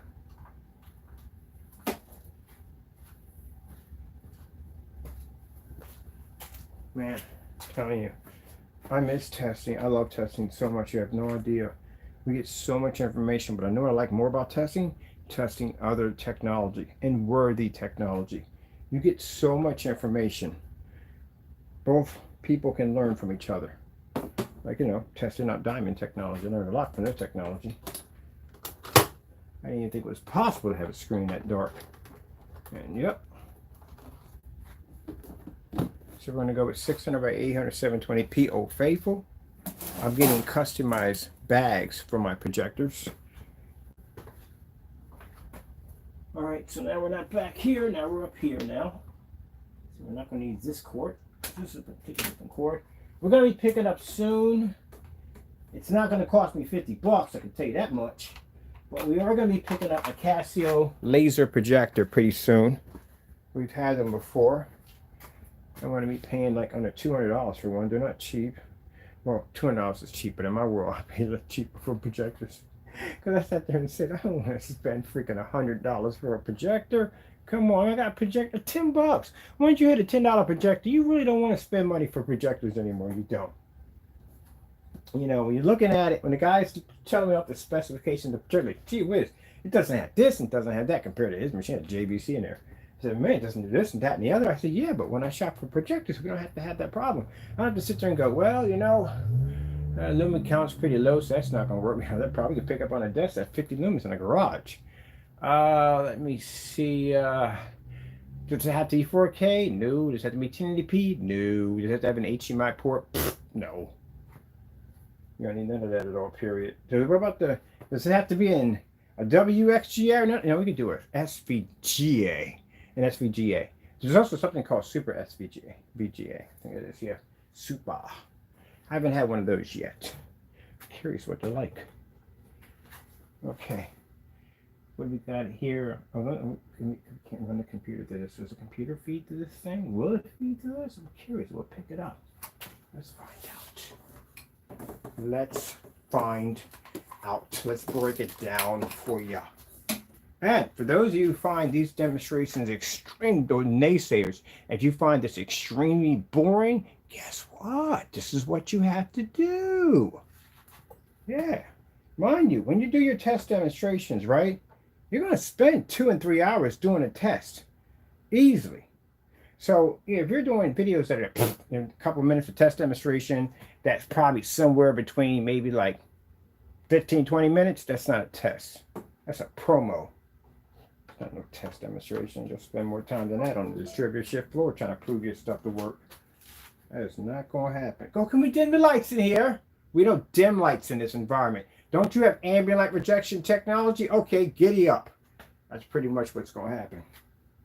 Ain't dimming no environments in there. If I have, like I saw in the demonstration with that big venue projector and that whatever that place it was doing it, why did they turn out the lights near the screen? That's a bad sign, because that's the reason why they bought that big powerful venue projector to deal with the lights in the environment. And if they put your product in there and they have to turn out lights, they're going to be very, very upset. They might not show it, but they're going to talk behind your back and say that paint was crap. We literally had to turn out the lights in the environment. That's why we paid the 7,000 lumen projector to pick up in the environment. Now they got to turn up the lights.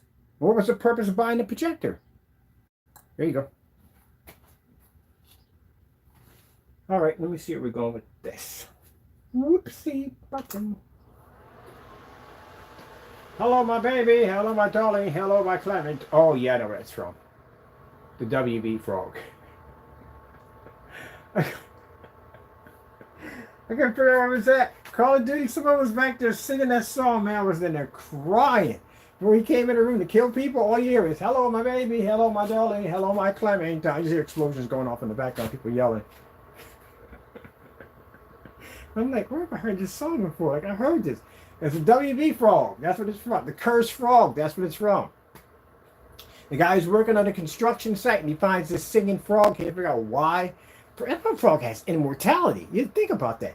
That thing was buried under a construction building, and this guy finds it and thinks that, oh shit, I'm gonna get rich. Quits his job. You already know the story behind it. And every producer he takes it to, the frog acts like a regular frog. But the minute he's alone, it starts singing. That thing is cursed. But it must have immortality because he found it under a building somewhere and it was still living. Oh, yeah, there's a 1,000 projector, 600 by 800. Oh, heck yeah. Our technology can run at 50 lumens. We engineered it that way. 10% the stuff reads. So, for the Series C, I just beat your product in these demonstrations. You don't read on ultra short throw. We can read on ultra short throw, and we can pick up at 1,000 lumens, where you can only pick up at 2,000. Hello, my baby. Hello, my darling. Hello, my... Shoot, that now that's gonna be stuck in my head for a bit. Okay, whatever. That's why a lot of y'all people in Call of Duty play the most jacked up music in the background, but that was funny. That was hilarious. Every freaking room he preached, all you hear that in the background. Hello, my baby. Hello, my darling. Hello, my Clementine. It's funny, dude. All right. There's a guy in there who had a voice changer, and he had a beautiful voice, but he was singing with a Donald Duck voice masking, whatever system he was using. He sounded like Donald Duck, but his voice was gorgeous. And he was in there singing Elvis songs. He was pretty good, too. It's pretty good. So, yo, turn on the mic. Hey, listen to this guy. Turn it up. Yeah, he was singing Elvis songs. He sounded like Donald Duck. I love those guys, man. All right, let's get over to some fun puns. Some fun puns. Fun puns. So right now, we're on a 600 by 800 720p SVGA projector on our technology at 10%, doing a basic test run. This is what we swapped out for right now. This is a projector right here. Sony BPL CS4, of course. No HDMI ports as always. And boom, we can pick up from way over here at 1,000 lumens, 600 by 800 720p SVGA. The other projector was an XGA. The Sony is an XGA, and the ultra short though is a WXGA. So we can pick up at 1,000 at 10%. So mind you, like I said, screen's not finished. It's nowhere near. It's only at a stage 1 right now. This is the first beginning stage. When we really start engineering like a really insane technology, we do stages attached to it. So we show you what it can do at a basic minimum 10%. So imagine, for you naysayers out there, here's a nightmare for you when the screen peaks at 100. That's what you got to be scared about. Now, just to add real quick, to make a little bit more of a nightmare for you, this technology is stage 1. When it hits to stage 2, it becomes front and rear, which means, yes, it does have front and rear capabilities. Now, this stage, second stage will have it. That's where we have to bring in the plexiglass and all that stuff and do that demonstration. And it'll feed at 50 lumens through it with no problem. So you promised your product to be rear projection, and it's not. You said you pick up at 2,000. We pick up at 1,000, and your stuff doesn't work with ultra short though than ours does. Yeah.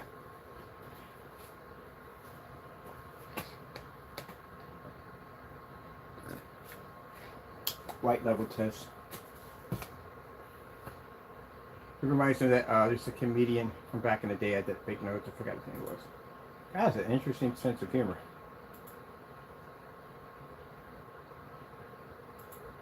'Cause I still haven't found what I'm looking for.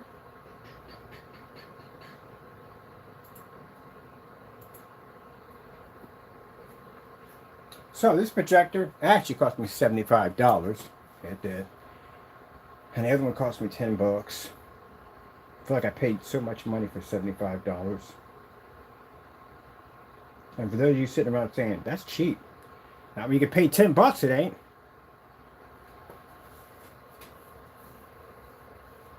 Now the reason why the projector is in a 4.3 format is because the projector is literally that old. This projector was around in 1999. You know when Princeton Saw came out? 1999? Yeah, this projector was around. So it's so old, it doesn't have the 16:9. It only has 4.3. That's all it has. So this relic right here we call Old Faithful, always dependable. It's what we use in our demonstrations to show that you don't have to spend, well, you spend $75 compared to the $10 we spent. But still, at $75, it's still cheap. But if I was going to do one, I like the Sony VPO CX100 series because they do the 16:9. And again, 1000 lumens, that's it. SVGA. Look how beautiful and clean and crisp that image is. Infinity 1 contrast level. Beautiful colors at only 10% test run. And this screen is going to have a halo system attached to it.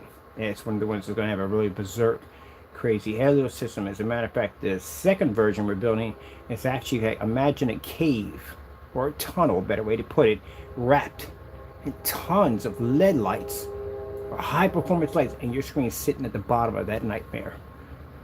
That's where we're going to drop your screens at. That's where that thing's going to sit at for its testing. We have to make sure that that ambient light, the FLE technology, we got the new ones called the RLs. We can't tell you what they stand for, but those screens are designed to absorb a ton of light.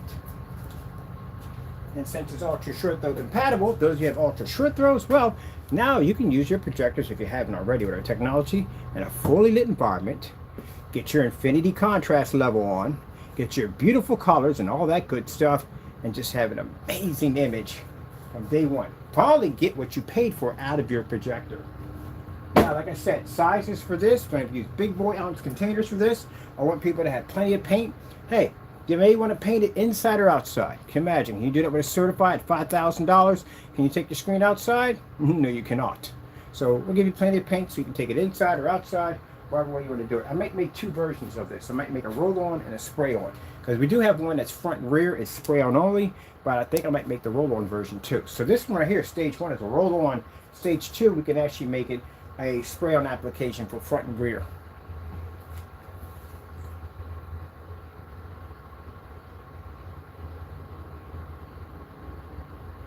Gentlemen, well, one of them, next time you want to talk to the person who developed and engineered black technology, which will be me, don't talk trash. Do you see that fast? That fast yesterday and the day before that. What did I say to you? I said I could crush you in one hand and develop technology in the other. We made this today in 20 minutes. This was engineered today in 20 minutes.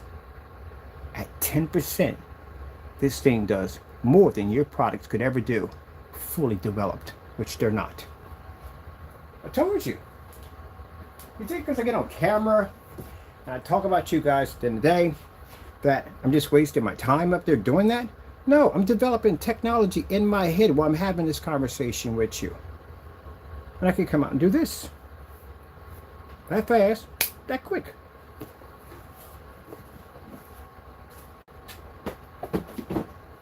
While you're just on camera, just blah, blah, blah, blah, blah, blah, blah, doing nothing. That's why when I check the dates on your products, you haven't made anything new. Oh, you're so far behind. But for our customers, well, they get the best. And who are you going to buy black technology from? Copycats that don't know what they're doing, or the real deal, the professionals, which would be us. And I'm going to back that theory up. I'm coming to get your Series C from Texas. My buddy's going to come pick it up, and you're going to buy it to put against this product, and I guarantee you we get a cancel out on it. So now you're going to have a cancel out here in Pennsylvania and one over in Texas. And for the other one, well, we know he's going to cancel out. First, we're going to get a cancel out on the dark silver, which he claims to have, which we know he doesn't have. And then if you decide to make this one or try to make a claim you have it, we're going to get a cancel out on that one too. Except for only to cancel out in 2 states, here in Texas. Maybe Illinois too. I got some people out too. Oh, got people in North Carolina and in Maryland. Might as well. The heck.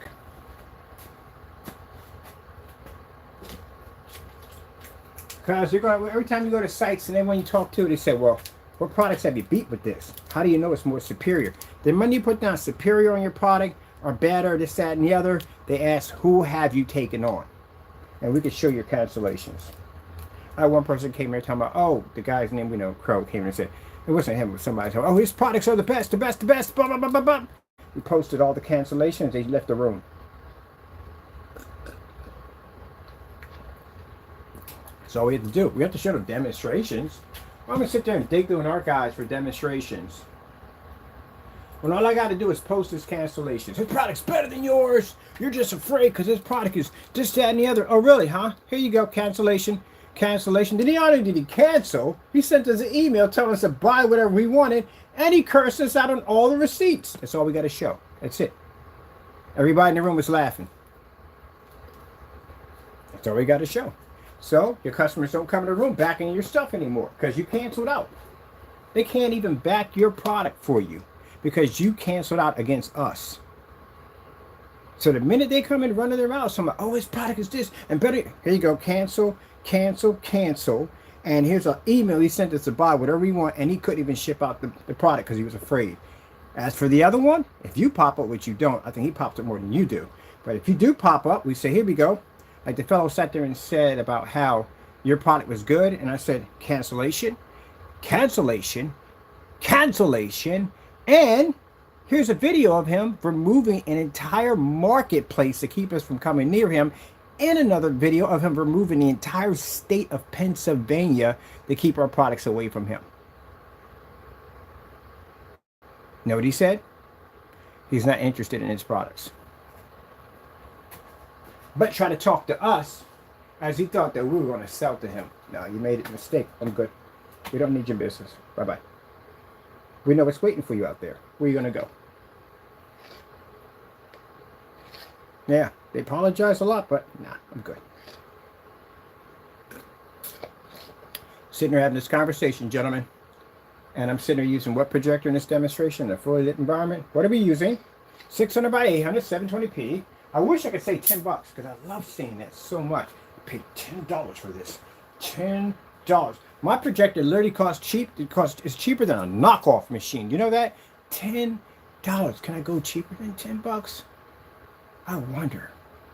See, the tricky part about that, altogether, the projector was all together with shipping costs and all that. Yeah, of course, I had to pay for shipping costs, yeah. But the physical projector itself was $10. Now, the thing about that, as long as I don't pay, like something like some projectors, I saw one for like $150, but they want to charge you like this insane price for shipping. Then you're going over. You're going way over. Got to keep it at a certain budget. And this fellow who I bought from, the projector was in mint condition, very good. At $10, it was very good, mint condition. Shipping time was excellent. That's the kind of people I like to do business with. He doesn't sell any more projectors. I think he just got that one. But he doesn't sell any more projectors. But I like how we did this business so much that I went over and I bought other stuff that has nothing to do. It's not anything I would need, but still just to support his business because I like what he did. I like how he handled his business as a professional. You know, I'll buy stuff off his site at the end of the day that I'll probably give to somebody else because I won't use it, but at least I'll put money in his pocket at the end of the day because, yeah, beautiful job on the projector. And if he decides he wants to go into that field, I will hook him up. I'll go through my wholesale license. I know plenty of companies that can go and get stuff for really, really cheap. As a matter of fact, I think I'm going to set him up with something today. The company called Petro. If he doesn't know how to get the license, I'll show him how to get the tax wholesale license so he can basically make more money selling better products online and make more money. And then I'll get some people to go and buy it from him. See, that's what I do to people I do business with. Any one of those merchants that sell projectors, they sell out. Because you know, I do when a customer contacts me, I don't have a projector. Okay, I got a company that'll work with you, so and so and so. And you know why they buy 720p's from us? Imagine how good your product has to be that people will buy a 720p over a 4K because your product is so good a 4K was not needed. That's what the store bought. They bought 720p projectors because they saw what we did with our technology that they didn't have to spend it. So your product has to be good and they're going to pick a 720p over a 4K. So customers that contact me, they already seen our demonstrations. They're like, oh, you don't need to buy all that money for a projector. That's crazy. So all you need. They get the HDMI port because they're probably plugging other stuff through it, but they technically don't need that either. But anyway, they'll contact me and say, I need a projector. So, okay, I got a couple of merchants I do business with. We bought from them. We did unboxings on their products. Are good. They're legit. We direct them where to go. The merchant makes money because we direct orders their way. So they buy the paint from us. We go online. We track down a projector for them with a merchant we do business with, and we send them the link. They buy from the merchant. Merchant makes money that day. We make money that day. And the customer ends up with something that he doesn't have to spend thousands of dollars for, either for his projector or his screen. For you guys, at the end of the day, don't do proper testing, and you cost the customers more money.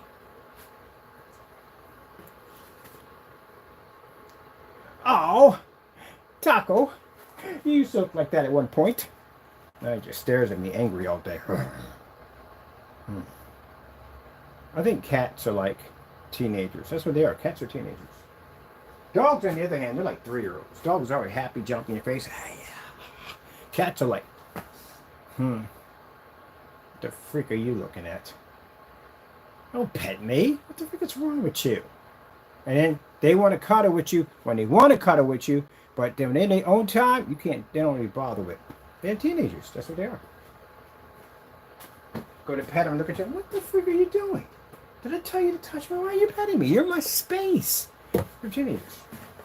That's what they are. And they make really bad drivers if they could drive. Because cats don't know how to merge in traffic. I think dogs would be speed demons. I literally think dogs would definitely be speed demons.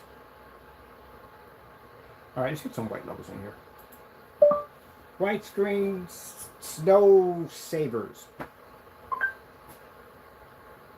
So let me get this straight. I just butchered the daylights out of that. We can get that right, but we can't get desired nature to come up. Are you kidding me? Snow cottage, 4K screensaver. Let's see what we gotta get here.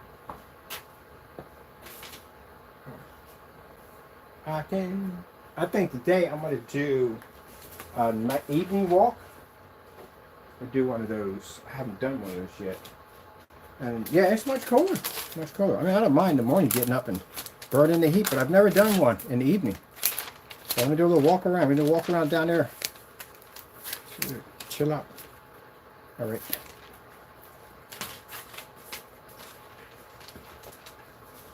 Well, yeah, we got a place. We just have to go through getting the zoning switched over, what we're going to zone it for, and then I have to have my inspector go through the building. Because again, once you go through mold poisoning, you will never forget that as long as you live. You will never forget it, ever. So any place I walk into, I got to have an inspector go through that place. If I did it on the other one, I wouldn't have gotten sick. It was a long recovery, not something I ever want to do again. Thank God that I was in good shape when it happened, because if I wasn't, I would have paid for it dearly. So let's see what we get at 1,000 lumens.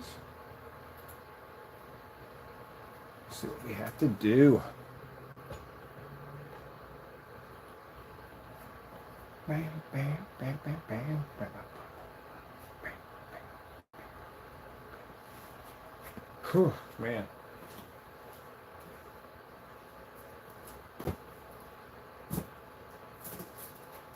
You know, I got to test this thing out on a black on black demonstration.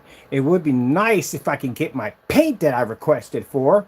For those you don't know, somebody ran their mouth too much on YouTube, started talking some trash about my product being nothing more than black paint, and we sent them a certified letter to send us our paint. Can I get my paint, please? Got a test to do.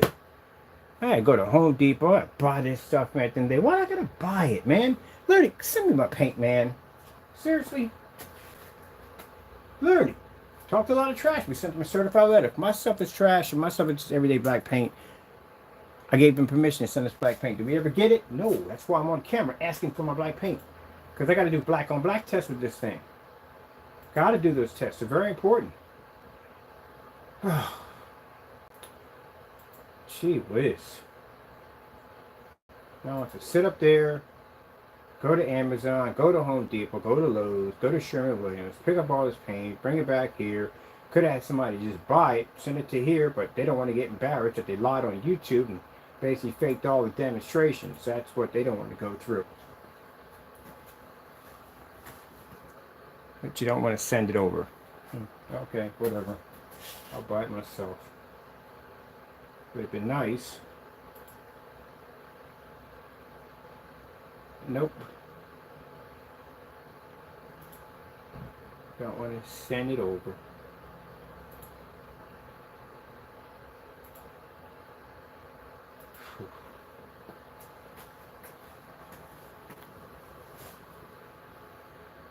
So what are we testing? I'm gonna do, man, I wish I can get that freaking slip silver. They make a black version of that. I've been trying to get that for the longest time.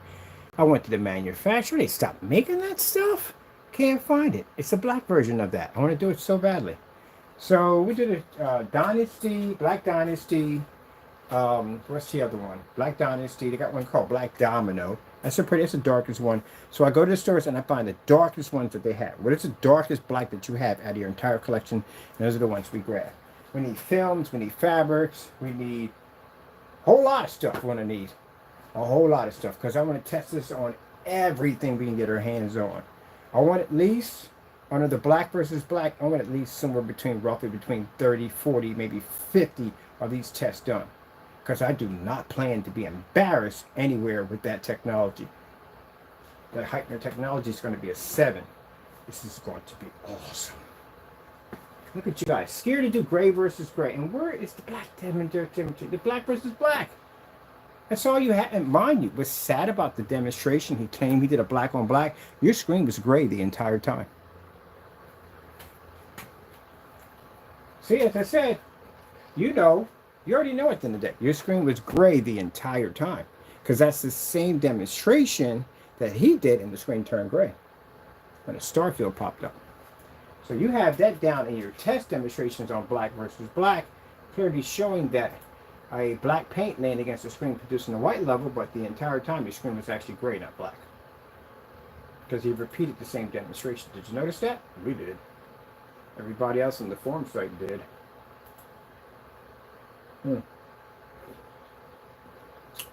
Man, heightener 2. That's why we don't make that stuff anymore. Yeah, heightener 2. So this is going to be upgraded to a heightener 7. Why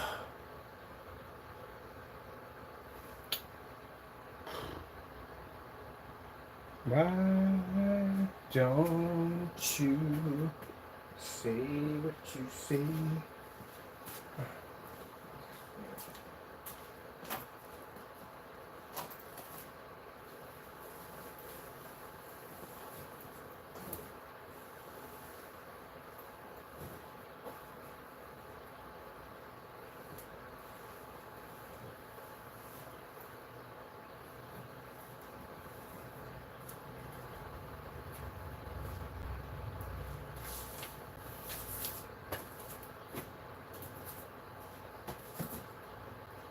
All right. Good, sir.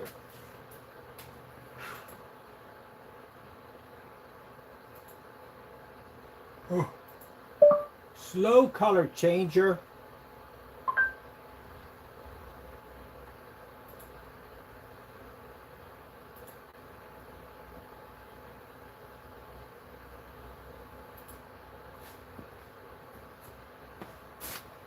Oh yeah, the whole theory that a screen basically at the end of the day, the white levels are needed in both, as I said, for color. It's a balance. You have to have contrast, and you have to have white levels at the exact same time for the balance. So as you notice that the technology we have here is producing this amazing bright color. Yeah, it would have to register some kind of white light in order to do that. A heightener level 2 sits in it. But the 7, on the other hand, is going to be something interesting.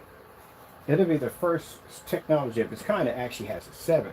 The rest of them don't have it. They have 5s attached to them. You have to be to upgrade your stuff. If you don't upgrade it, you have problems. So we need... Now keep in mind, this whole test run we have to do, there's a challenge sitting on top of it. I want the people to make your products. I want you to repeat the same thing I did here. So you got to get some certifieds. You got to get to shopping for some projectors. I'm going to put your businesses on blast and want you to do these tests, just like we're doing right now. We're not even done yet. Still got a little bit more to go. No, we're not done yet. Oh, heck no. No. Not anywhere near done. If you're doing tests, like I said, your test should be...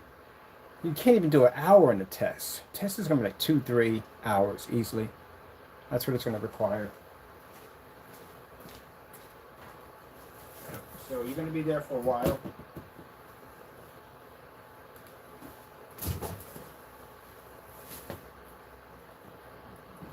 So that's what the customers need to look for. They need to look for those tests. Alright, colors. Let's get a contrast over here too on top of that, which we know what's going to happen on this. Whew. Starfield screensaver.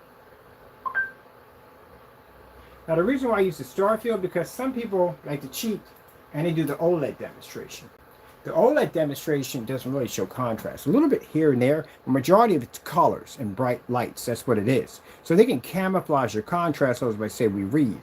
A star level, on the other hand, it's a very difficult demonstration to do, due to the fact that you're going to have a majority of a lot of black on that screen. If your screen doesn't register, it's just not going to register.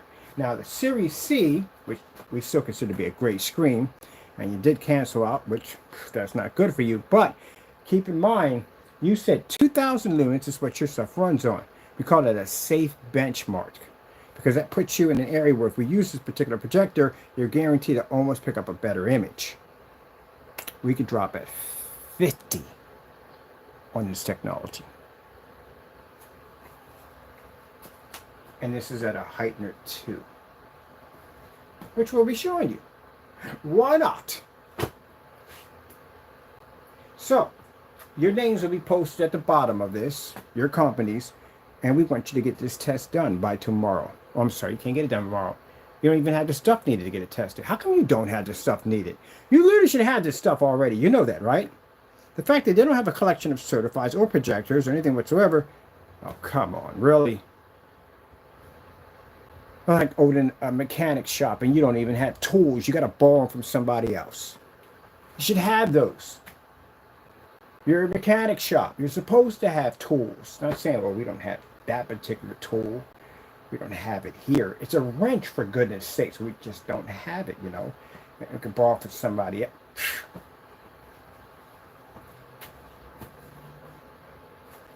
There you go. You should have all that stuff already.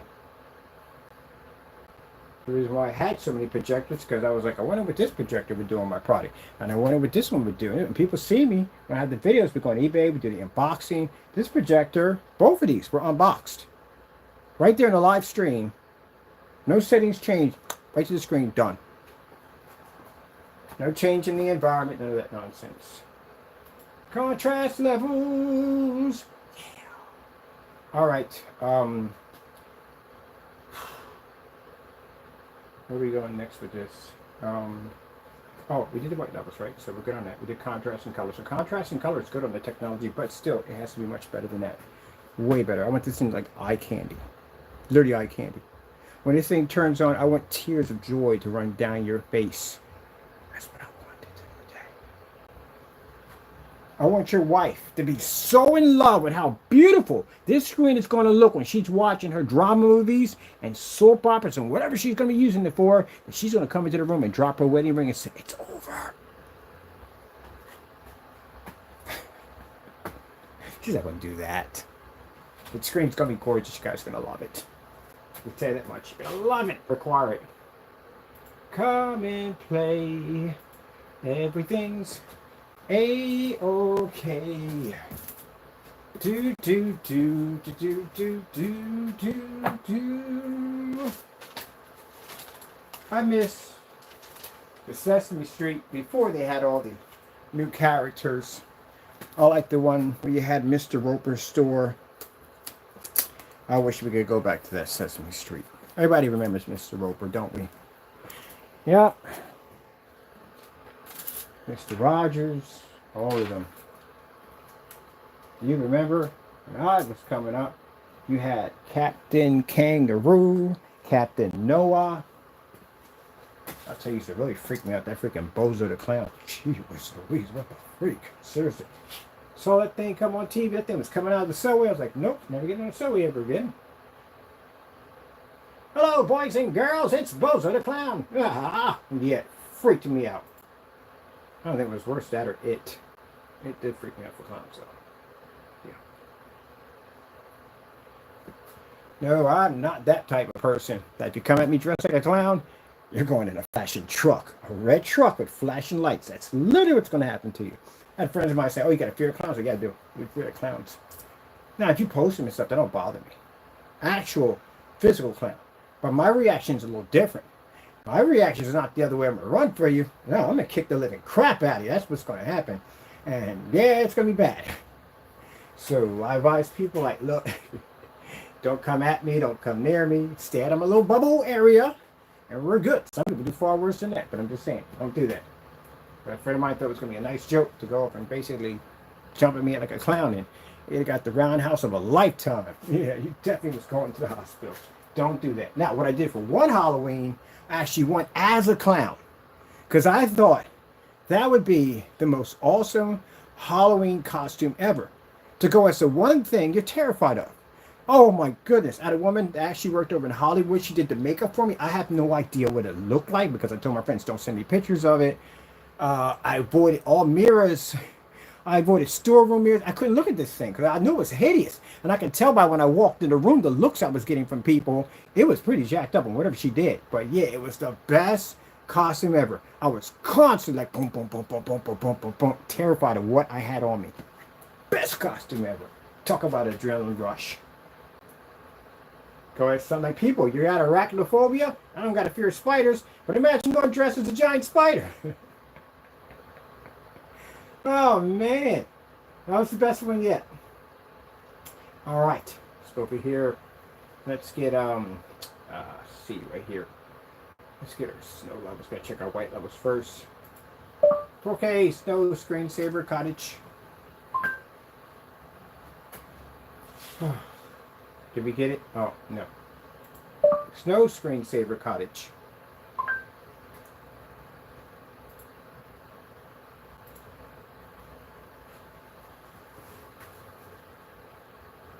Yeah, you kind of future-proof our stuff. So if you have a gray screen, this is a 2% heightener sitting on top of it. That means that it can basically produce its contrast levels better than your screen, and can also too, yeah, just about there, blend into your screen. Now imagine when the heightener hits at 7, what it would do to a gray screen. It'll absorb your screen and turn it dark. Just to show you exactly what's going to happen to you. This is 2%. Any gray screen, I don't care what it is.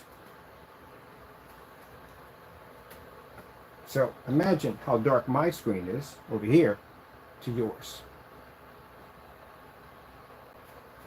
So at 7, what this thing will do to a gray screen, it'll turn your screen dark and unwatchable. Like the other one turns your screen tan and yellow. Told you we could do it. I sat there right on camera and just literally sat there and made that statement. I said, look, this is what we're working. This is what we're building. What do you think? I was just talking smack at the end of the day? Come on. You should know better than that. You should know better than that. You know what we do. You know what we do. I'll tell you one thing. Those of you who have ultra short throw projectors, this thing is going to look incredible. It's going to be beautiful. If you just to come home, turn your lights on, and just have your screen just boom pop up. Oh, you can paint this with plexiglass, all kinds of beautiful interesting surfaces. they got that sneeze guard surface. It comes with the legs attached to it at the bottom. It's fantastic for ultra short those setups. Now, if you choose to get the rear version of it, you can take that big old bulky machine and stick it behind there and hide it. And that way you got this jet black, beautiful, sleek screen, and that bulky short throw projector can stand behind it. Because I've seen that thing. It's a coffee table. Well, it's not a coffee table, it's an end table. It's a big projector. I didn't realize they were that big. When I went to Best Buy, I was like, gee whiz. Like the guy from here, it's the Epson LS800. And I had no idea that projector was literally that big. And I was like, wow, things are huge. I don't, personally for me, I don't want to stare at something like that. I don't even want to stare at that at the end of the day. I really don't. I don't want to stare at any ultra short though, just sitting up there. I don't want it there. I'd rather have it in the back of my screen. So imagine Series C, you're not ultra short though compatible, near your rear projection technology. So you can't do that. We can literally hide the projector behind the back of the screen. Oh, this is the reason why you have to be compatible with the machine. And so when we go to different expos, you're like, well, where's the ultra short throw? It's behind the screen. No bulky machine in the way. Bum, bum, bum, bum, bum. And think about all the beautiful stuff you can put on. You got this beautiful lacquer cabinet, and you got this big old bulky piece of furniture just sitting up there in the way. Big old eyesore to stare at. Or you can hide it behind the back of the screen and push your image through. Looks just like a TV. If it's going to react like a TV, then it should look like a TV. Projector and screen together. There you go. See what I'm getting at? See what we're working for? There you go. Let's get rid of that bulky machine because I don't want to stare at it. When I saw that thing, I was like, jeez. You can put a freaking table leg underneath of it and make it an end table. They're huge. I didn't know they were that big. I don't want to stare at something like that. I really honestly don't. And I'm pretty sure you don't either. That's why they make those cabinets that you can stick them into. And when you're done, you can roll over this thing or there's something slides back. You can hide that big old bulky machine. That's why. But still, when you're watching a movie, you still got to see it, don't you? All right, there you go. That's what this formula will allow you to do. The rear version of it. So, you can go get yourself, paint yourself a nice 5 feet by 13 feet if you want to go that big at the end of the day. And you can also expand your screen size, which means you don't have to worry about your projector deteriorating because it's on a gray and white screen. You can expand it at 150 inches. Imagine that on that beautiful projector and use it in a fully lit environment. Heck, we did it on that projector over there at 60 bucks.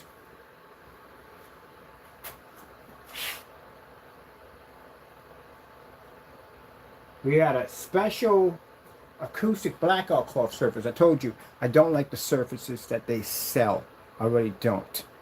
I want an acoustic screen that I can put an ultra short thing behind it, push an image to it, and hear sound. We have that technology already, but we want something better than that. That's the kind of stuff I like to build at the end of the day. That's the kind of stuff I like for myself. So I know the customers want it. See, at the end of the day, they're just doing some blackout cloth surface. It's a regular surface. It doesn't do anything. Our stuff has multiple applications to it. I'm not trying to, at the end of the day, people have to understand, change. I'm trying, actually, yeah, we're trying to change how you see your projector, but also, too, how it's structured and built. I don't almost look at some big old bulky steel frame hanging against the wall. A sleek piece of wallpaper. Easy, no tools, no instructions. Stick it to your wall, you're done. That's it. When you're done with it, you know where my screen is at? My screen is 4 feet by 8 feet. You know where it sits at? It sits in a corner over there. Now, if that was fixed frame, I would have these big bulky screens sitting over in the corner. It takes up no room. It's sitting right over in the corner. That's it. As a matter of fact, I need that screen anyway. Yeah. That's what I like about the wallpaper surface. But the problem with the wallpaper surface is they only make it in a certain size. So I was able to track down a company that would make customized sizes for us. And this is where we bring in the professional certified painters, because I'm not painting this. They're going to do it because they're certified and they're bonded and they know how to paint something to make it look smooth as glass. I don't have that capability. So that's why I'm hiring them.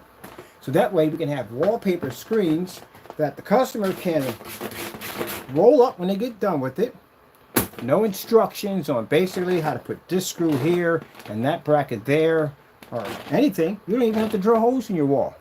You can just stick it right up there. And we got this special kind of, I can't tell you what it is, but it's a special kind of connective surface we're using. Yep. And that's it. Now the beautiful thing about that is that the technology uses recyclable materials to make.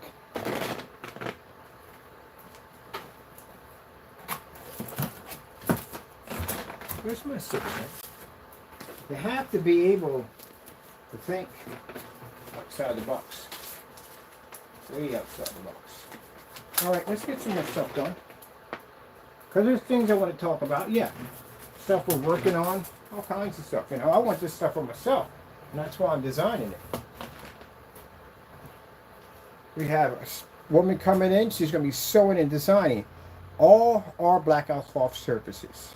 Which means instead of being stuck with a company that's going to give me 100 inch, 120 inch, 150 inch, I can go from 16.9, 16.10, 235.1, 239.1. We can choose any size we want. Customized just for you. And instead of you paying $13, $14, maybe $2,000, $3,000 for a white acoustic screen, ours are jet black, and we can even change the colors of them too with the chemicals we use. So the ultra short though projector, yes, is the big thing. And people want a kind of a TV-like experience.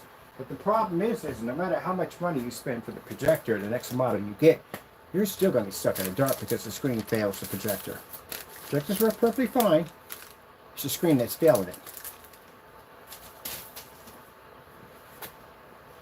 That's the problem.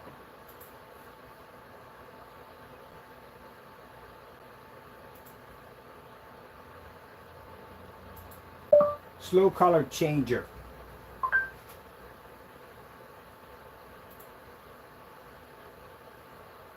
First red screen.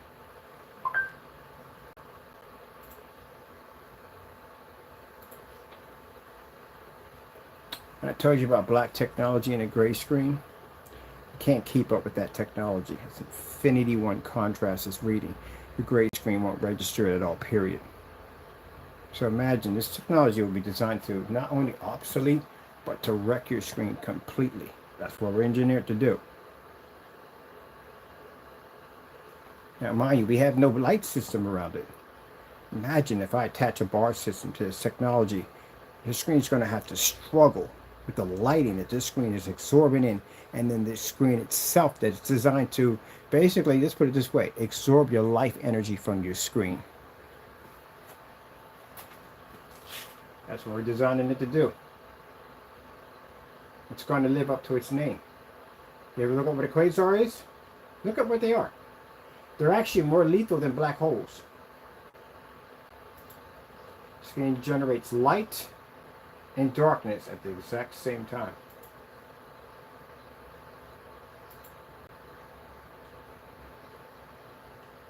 At 10%, I can literally go on and wipe your entire product line. I'm not talking about just his. I'm talking about everything off eBay, everything off Amazon, everybody.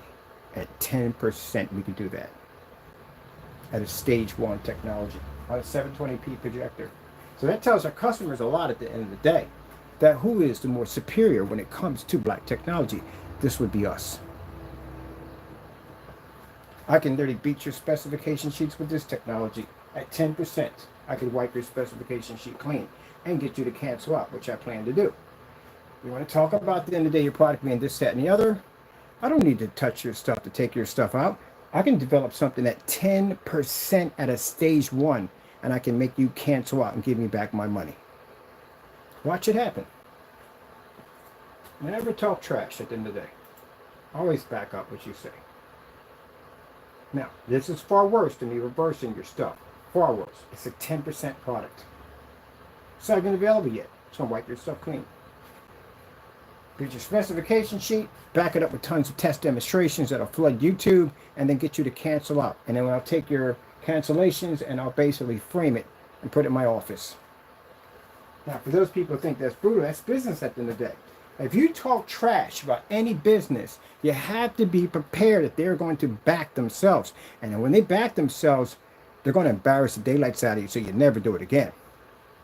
So, unless you're going to pull the product off the market before we get to it. That's the only option you have. Other than that, you're going to send it over, it's going to destroy your stuff. And I'm going to put you through all the testing that this technology will have to go through. You're going to go through the exact same testing on live. Everyone will see it. So I hope you're ready for it. It's going to be bad. Next time, don't challenge people. At the end of the day, they're experts in the field. Other than that, to the customers, whoa, it's going to be insane. All right, I want one for myself. Oh, we got the gamers coming out too. I remember we got to work on the gamers. So when we get done this, we'll switch over and get the gamers done. Yeah, because I want to get that gamers done and ready for that Assassin's Creed, that new one coming out. Oh, yes. Definitely going to need a gamer for that monster. Definitely, that game's going to be good. I've never seen it. Oh, that's going to be stealth. It's going to be insane on that, man. Everybody's getting stabbed. When the Assassin's Creed came out, they had the Unity. Oh, I love Unity. Unity! That's my favorite. I might go download it again and play it again. Unity was my favorite. When that thing came out, I was like, everybody's getting stabbed. Because you stab the daylights out of people in Assassin's Creed. But they're going to make a version set in Japan. Which, oh, you doing stealth already? Oh my goodness. I'm stabbing everybody. That is going to be sick. Sick. And imagine. That gamer technology we have has an Infinity black level, but the colors on it are freaking crazy. Oh, I cannot wait to play it on that. I can't wait. I'm going to show that at Expo. I'm going to show off gaming technology at Expo. All right, let's get that slow color changer because I'm getting excited about it. I'm a big fan of Assassin's Creed. Let me see. Let's see. We got to be over here. Slow color changer. Actually, get snow color change. Oh, we got it. Yeah. Yeah, that gamer is going to be amazing. So we get done this, get all the testing done for this, get this thing ready to go, start working on that Apex gamer because, man, gotta get that thing done before that Assassin's Creed comes out. Wait till you see what it looks like. So by then, for them people saying, but you've got a PS4. I'm picking up the freaking, you see what my PS5 is going to look like? I'm modding that sucker out. Ain't gonna look like yours at the end of the day. Oh, wait till you see what I'm doing to mine. I literally gotta take that whole thing apart. I'm gonna do it on camera. Take the whole thing apart. I gotta take it on, put it inside of a PC case, liquid cooling system. Definitely gonna be doing them 8 terabytes because they got came with it and it's not gonna work. I was hoping to put in an external drive so I can hook that up to a liquid cooling system because I wanted to daisy chain it. I wanted to run it from. Oh, I wish the RAM was daisy chain. Can we do the RAM? I gotta find something I can build me something. Wait, no. I forgot. They're freaking CPU and GPUs all in one chip. Sheesh. And then the boot, shaped, power supply. I can't fit that into the case. So I literally have to have my friend go in. He's going to, I was thinking about just building it out of plexiglass, like a case made out of plexiglass that has these posts inside that I can put that boot-like shape power supply in it, and then we can box it like a box and slide it up in the power supply where the power supply would be at in the PC. But my buddy said he could 3D print one and we can install the fans and everything that way, so that comes out fantastic. So yeah, it's gonna look just like a PC, but it's gonna be like a PS5. I'm gonna modify it. It's gonna look crazy. I even got a touchscreen fan controller now because it doesn't have the ability for me to put Molexes on it. In order for me to run outside PC parts, I'm gonna have to get a Molex adapter to do it. So we're going to have to punch a hole into the side of the case, run the adapter through so it fits nicely, so we can plug everything right into it so everything looks professional. All that stuff is going to have to be rewired, which means all the USBs attached to that thing all have to be rewired, and we have to get an extension or solder them in with extension lines to basically put them where they need to go at. So it's going to be a bit of a project. It's going to be fun. The glass I have on my case As a glass case, we're going to coat that with FLE technology. So I can put a small projector in there, which I have to take apart the projector, put inside of a smaller case so I can project images onto the glass. The whole theme for it, Fooly Cooly, one of my favorite animes. So I'm doing all the customized stickers for it, and the stickers are going to be headaches. They're going to be headaches, and I'll tell you why. When we print these stickers out, each article of the stickers have to be coated in a UV paint, which I'm going to be designing. So when those lights come on, I want these stickers to come to life. It's going to be a lot of work. It's going to be tedious and a ton of work. But when we get done with it, you're going to freaking fall in love with it. And as for the cables that we need for the cover and the cables, I don't want the regular UV cables. I don't like them. Besides, they're not going to, the sleeves are not going to fit the way I want. So we're going to go out and get some clear tubing. We're going to feed all the cables through them. But before we do that, we're going to flush them with a UV glow paint that's visible so you can see right through it. And then we're going to run a small EL wire to trigger it off, and then we'll run all our cables through. So everything glows nicely. It's going to be sick when we get done with it. Look, that's a PS5. Yes, it is. It's a PS5. And there's going to be enough room in my case that when they finally launch the other system, I'm going to install that one in there too. So I got a case that I'm getting, or just get another one, stack it on top, and basically just punch a hole and drill and just connect them together. That's going to be one huge giant case. Either way, yeah. Ah, yes. Let's go with Coca-Cola OLED.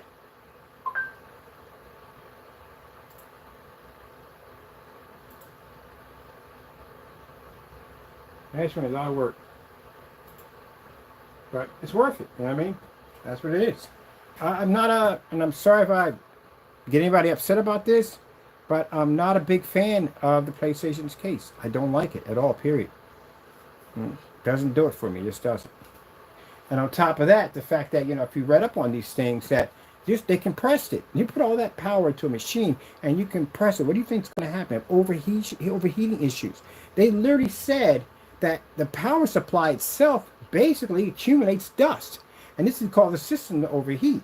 As mind you, you can go into the system and change the hard drive, but if you're going into the power supply section, you got to remove those tags. You know, the warning seals, if you pull it, you void your warranty. You got to go into that section. And if you don't know what you're doing, you'll destroy your system. So what are you going to do? Send it back to them and have them clean it? Or you can do it yourself, or whatever. So, yeah, my power supply and everything's going to be out in the open so I can get access to it. But then again, it's not going to collect any dust. It's going to be a big open case. And then when I put it inside of that little, he's going to do a kind of a 3D print PC case for it. We're going to have fans at the top, fans at the bottom, keep it nice and cool in there. So we have an intake and outtake fan.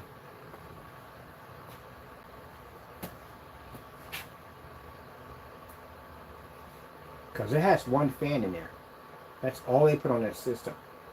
And you gotta stop trying to make games. If you're gonna make a game system like a PC, stick it in a decent case, please. If they had stuck the PS5 in like a nice PC case, nice and open, plenty of room, it'd be a big boy. It's not go mid-tower, a space about it. Hey, I want to touch it. At all, period. That thing's going to burn out on me. I know it's going to burn out on me. And if you've been through the Xbox 360 fiasco, yeah, you got an issue about things burning out on you. You really do. And I went through that nightmare already. They're like, why do you keep buying them? Because I have a whole entire Xbox Live family on there. And I game with every single day. So that's why I kept buying the system. I think they knew that already. All right. 1,000 lumens. We're running that one. Yeah, they knew. I know a lot of people had a lot of friends that they connected to on that system. That's why people kept buying them.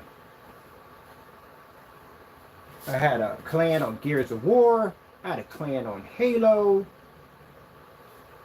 And I'm not going to give up my clan matches and all that stuff.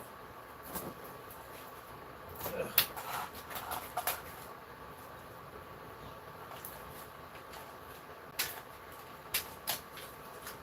Especially when you do clan matches.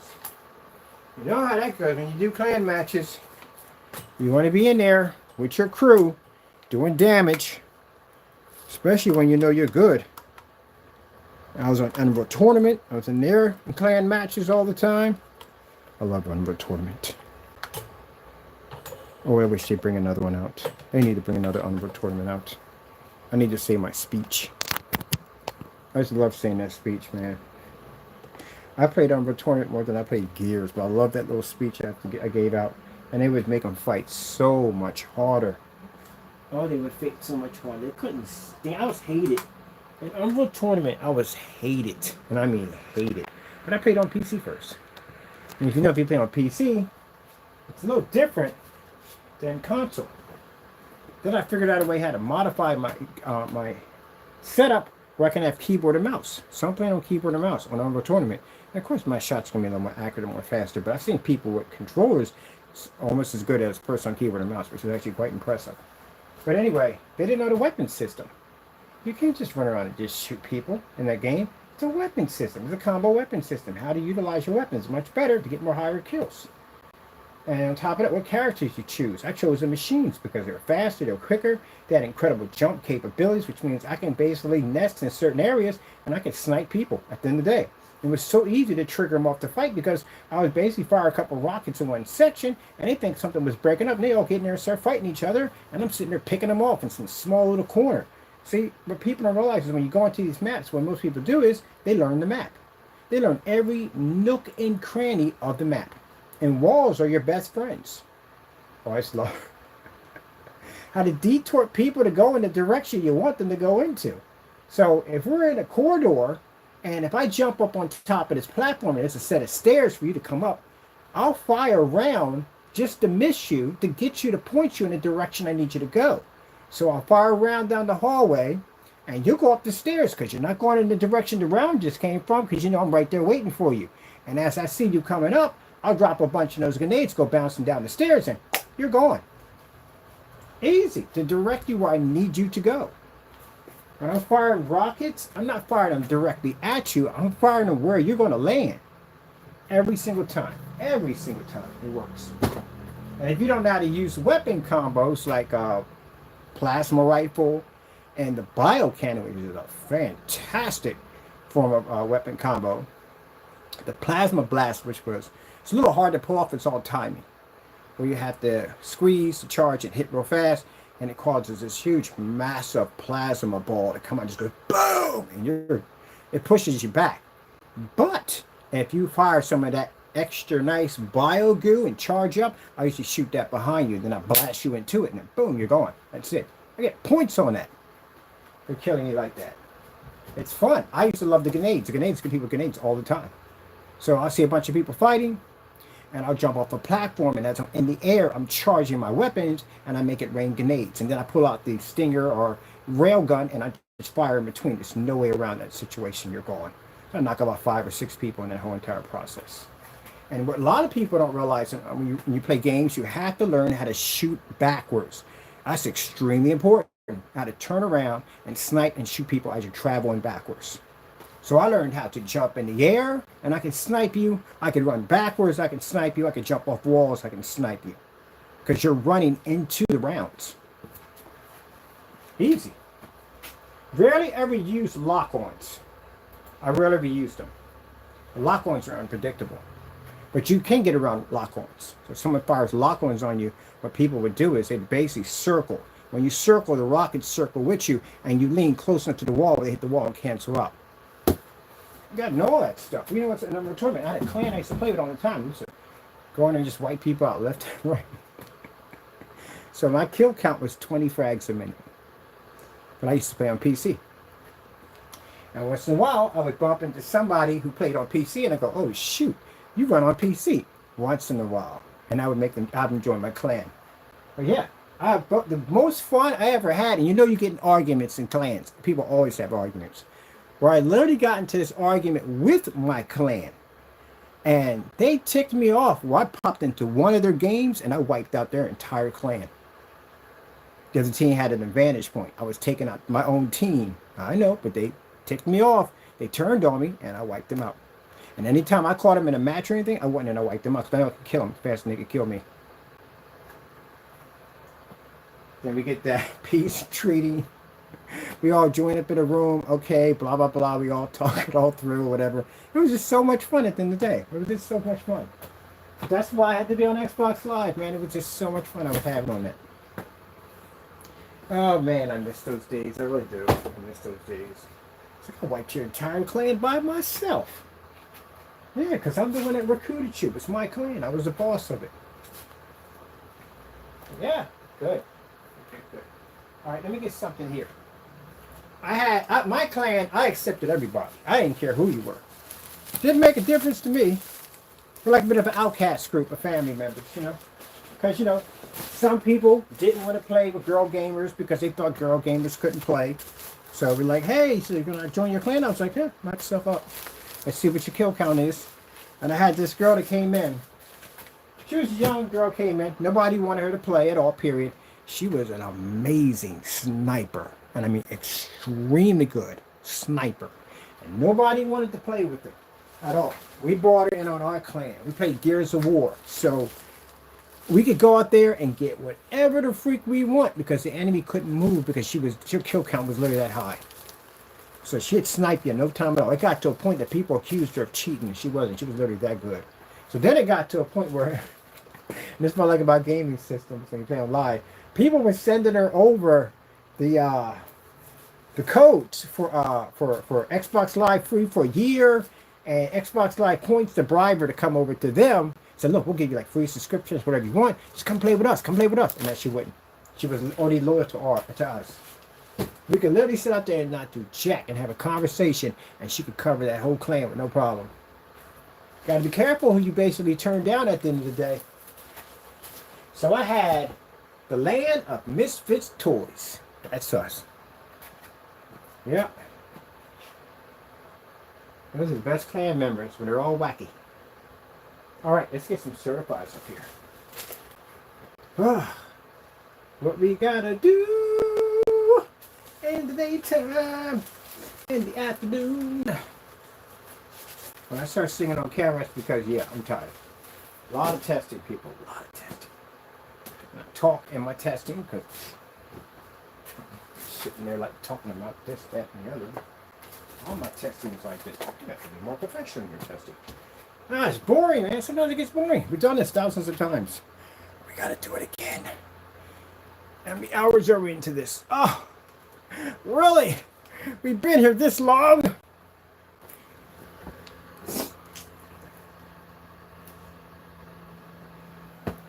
I've been here this long. All right.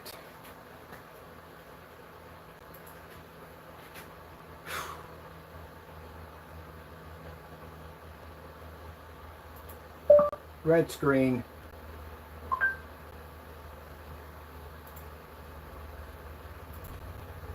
So that's screen innovation. That's a black diamond. We're doing a test to see exactly a comparison at 10%. We have to be, let me see something for a minute. Yeah, it has narrow viewing coma effect. So, charger's going to die on my phone in a few minutes anyway. We should be good. So, see how it goes darker. It's called narrow viewing coma effect. See that? Camera has to sit right in front. As you start to turn, see how the screen changes. That's called the narrow viewing coma effect. Has a bigger impact on a white surface. So, we have to be directly in front of the screen. There we go. There we go.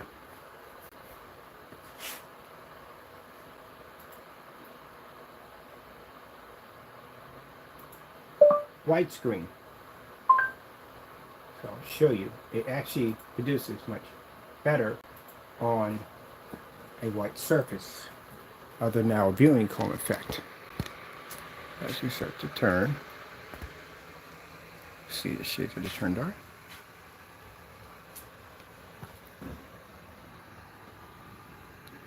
That's narrow viewing cone effect. There you go. See? There you go. So it can't change colors as it's turning. Now the zero edge doesn't do that. The zero edge basically has no narrow viewing cone effect attached to it. All right. Slow color changer.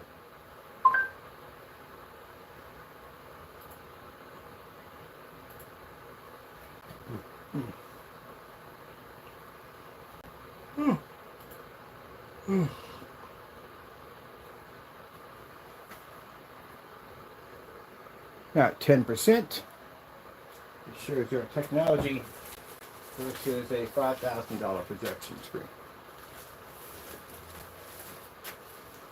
600 by 800, 720p at 1,000 lumens.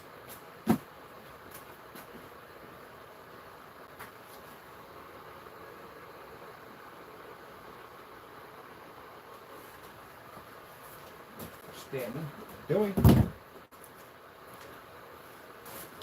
So this is what's required when you're testing products.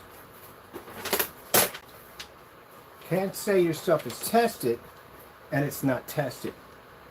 Now, when someone goes and looks for tests under this product, whether it be today or tomorrow, this video is going to pop up. And it's going to show them a detailed test run, of course, with me, also too, talking about all kinds of topics, which I usually do anyway, they're used to it. We're showing the product being tested at a 10% on ultra short throws, long throws, 1,000 lumen projectors, 2700, because that projector is 2700. And you even got a chance to watch the screen dry. If you got in here when you first did the video, the screen was just painted in. You'll get a chance to see more paint down demonstrations. I plan to do more, a lot more.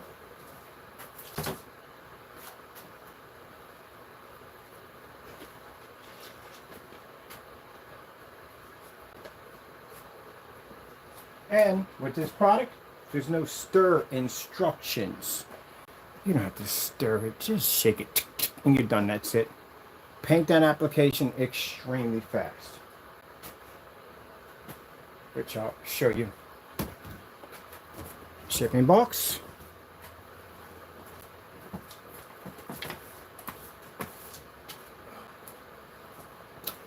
Roller. Should put this down, but see the letters right there disappear? That's it. You're done. No up, coat, down, coat, da-da-da-da-da. No, we're not doing all that. It's just too much work, man. I got too much to do in my day. So basically, be sitting there doing some multi-step process. Light roller, thin roller, whatever, stirring up, mixing. I ain't got time for that. At the end of the day, look, this screen's got to be painted in multiple times in the expo. Over and over again and again and again. We can't do that. It's just too much work. I can't do it. It's too much work. See this? That's it. I'm just using what we have left over on the roller. That's it.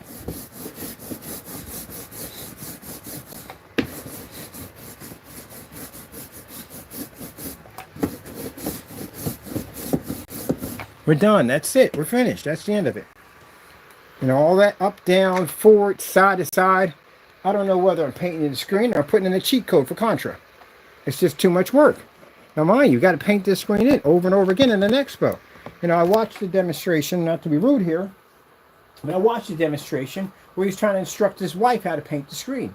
Even she was having a difficult time trying to figure that thing out. So if that's the case, imagine me explaining those instructions to somebody at a showroom who has to paint the screen down.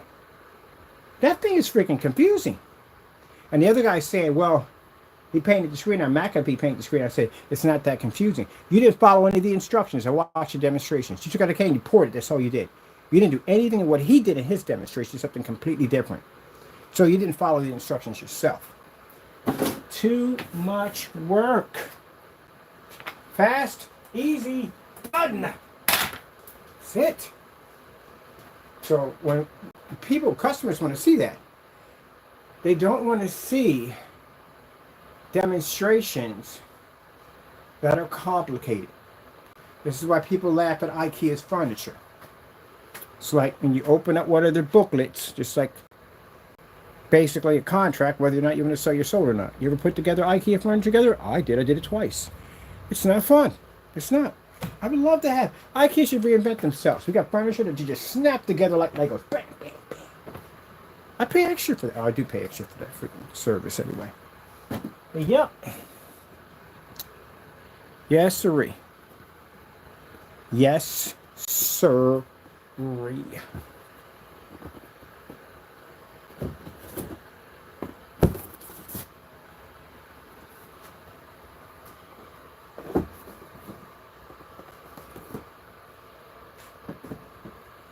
Oh, shoot. Took it off my freaking sample sheet.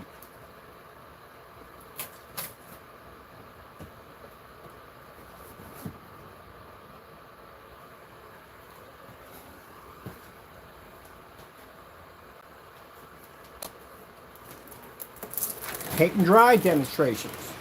I've seen people edit paint and dry demonstrations. You never do this. You know why? Because anything can happen to a screen in the drying process. It can come up flaky. It can come up discolored.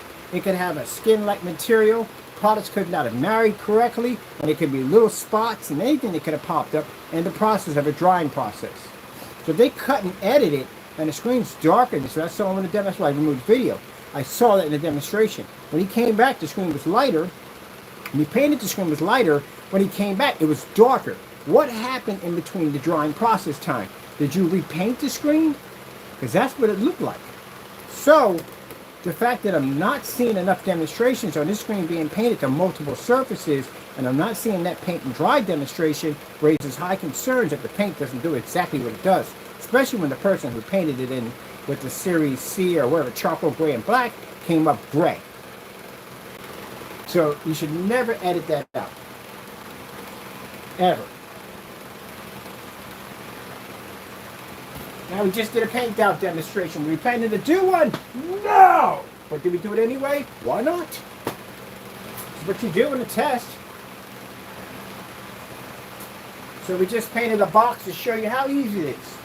There's no priming, none of that nonsense. You're watching it dry right in front of you from the screen. That's previous dry right there. None of that nonsense whatsoever. Just roll it over and you're done. There's no instructions about constantly stirring the paint. When you see demonstrations about constantly stirring the paint, that means the product is not mixing well. That's why you're constantly stirring it.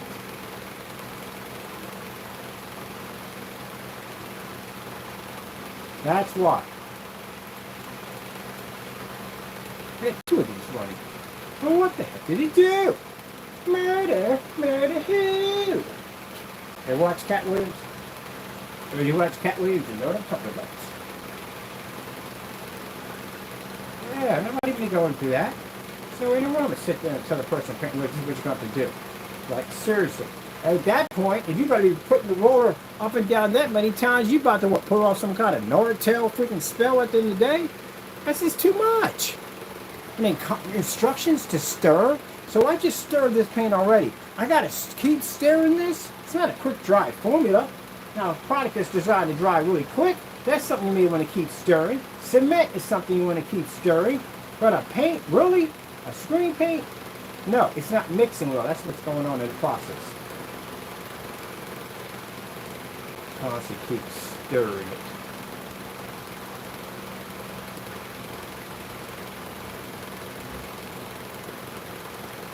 You got to show, when you do a drying time, you have to show actual drying time. So the customer can see this. This is why we paint these big screens in, and we dry them because the customer needs to see this. Paint and dry demonstration. Very important. And I say this because I say this to the customers, because the customers should be looking forward to this, but I also make this mention to people who make these fake products. This is to you. So when I watch your demonstrations, and I will come in and take the time to watch your demonstrations, I see videos being edited in drying time. You're not supposed to do that, ever. Because anything can happen to a screen in the drying time process.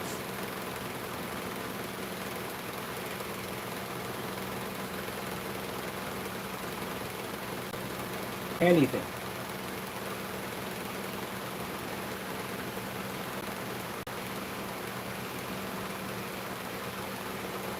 See, I'm just scrolling down. Everything's matching the box.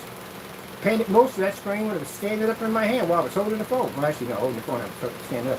It should be that fast, that easy. So easy, your kids can paint the screen. Literally, kids can just paint the screen.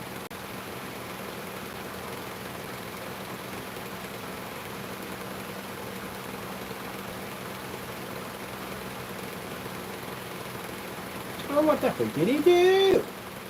Murder, murder. Watch that. You'll know what I'm talking about. You'll be cracking your laughing about it. Oh, man.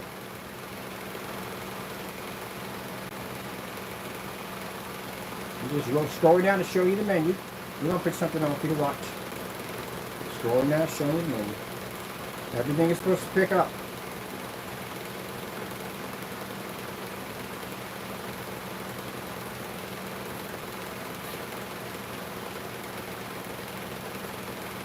Does it make a difference? You paint it on a sheet of wood, a cardboard box, it does not make a difference.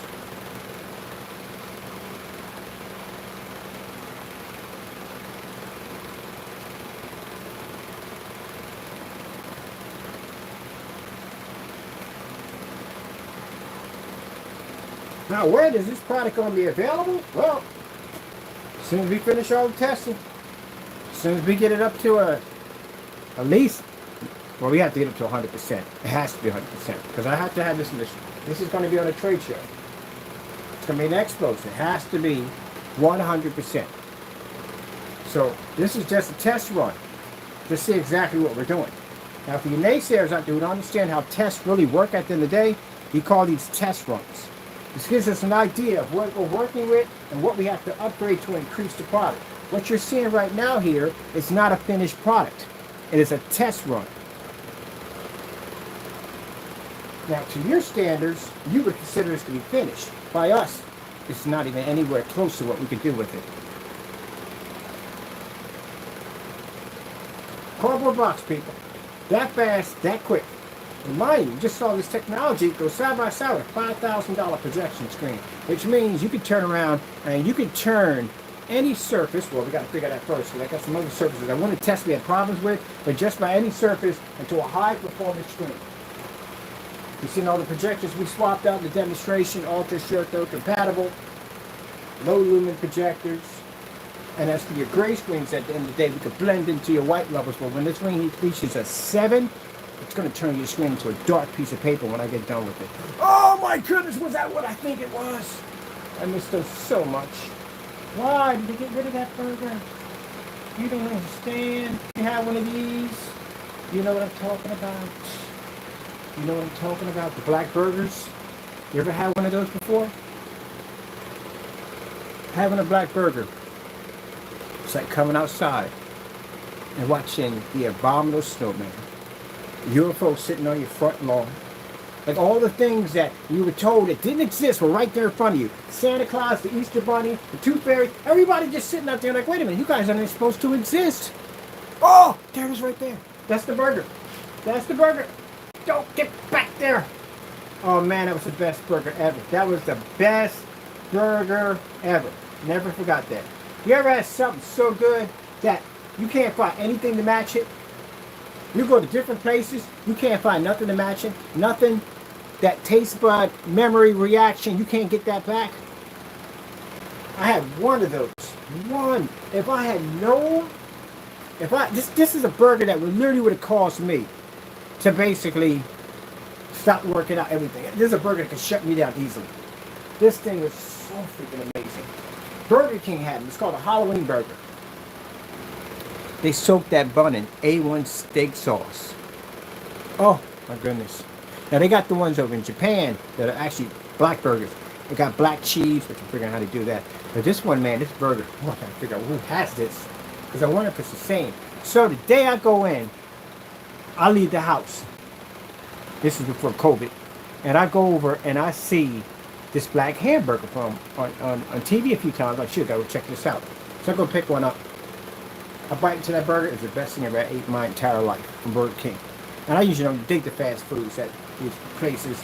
It's all the same to me, but that burger was freaking amazing. So I'm thinking, I'm going back tomorrow. I'm gonna get me another one. And I find out they discontinued them. Why? Because a bunch of people complained that their doody-doo came out a different color. Of course it's gonna come out a different color. If you eat strawberry ice cream or something like that, you're not used to, or say you never had strawberry ice cream, something red or blue or green or whatever, your doody-doo's gonna change. That's what's gonna happen. It's gonna be the digestive system, it's gonna change. But it freaked them out, and guess what? They discontinued the burger.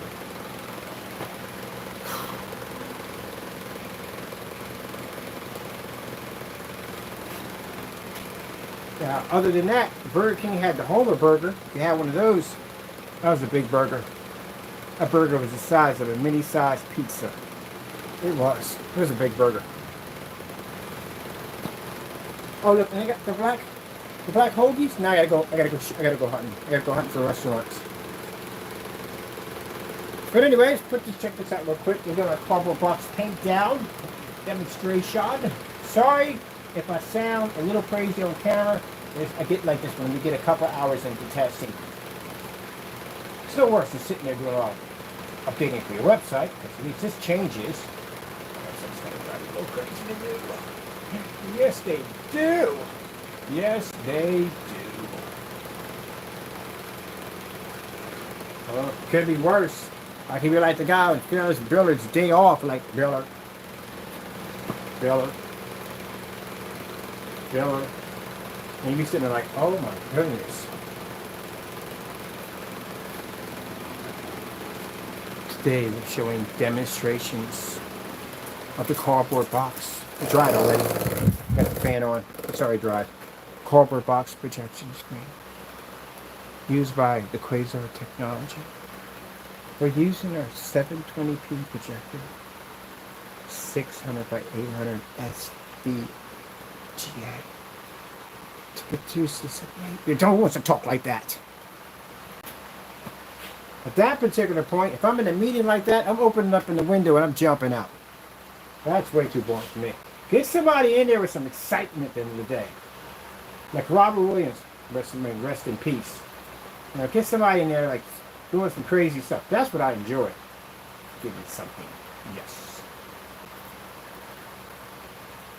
Our cardboard box projection screen. Wow. Alright, what are you doing next, Rocket Boy? Let me see. Looks like I finished the certify. I just wanted to paint the screen in because I've made the statement about it. Oakley dokley! Let's get it done. Got things to do. Oakley dokley. You remember on The Simpsons where he talks about how he put in like that crazy work hour and he said at one point he thought he was some kind of hummingbird? Yeah, it can get like that. Yes, it can. I built entire environments where I had to build the screens, repaint the walls, do the floors, everything. And it get to days, man. You start thinking you're some type of hummingbird or something. Look at that box. Look at the box. Look at it. Accept it. Enjoy it. Love it. I can't wait till we have this thing finished at 100%. So what's the price point going to be on this monster? I don't even know. Honestly, truthfully, I don't know yet. I don't really know. We don't want it expensive, but we don't know. What are you doing? What are you doing? What are you doing, Taco over there? What are you doing? Taco Bear. Taco Bear. Come here for me, Taco Bear. Come here. Love you, boy. There we go. Get some air. Come here, buddy, boy. There you go. Yes, sirree. Yes, sirree. Love ya. You furry monster, you. For Halloween, I'm going to dress as Taco. He's going to be on my backpack. So I got invited to a couple of Halloween parties. And they were like, hey, you got to bring Taco. And I'm thinking like, I'm going to dress like Taco. I'm going to get a costume, custom designed to look just like my cat.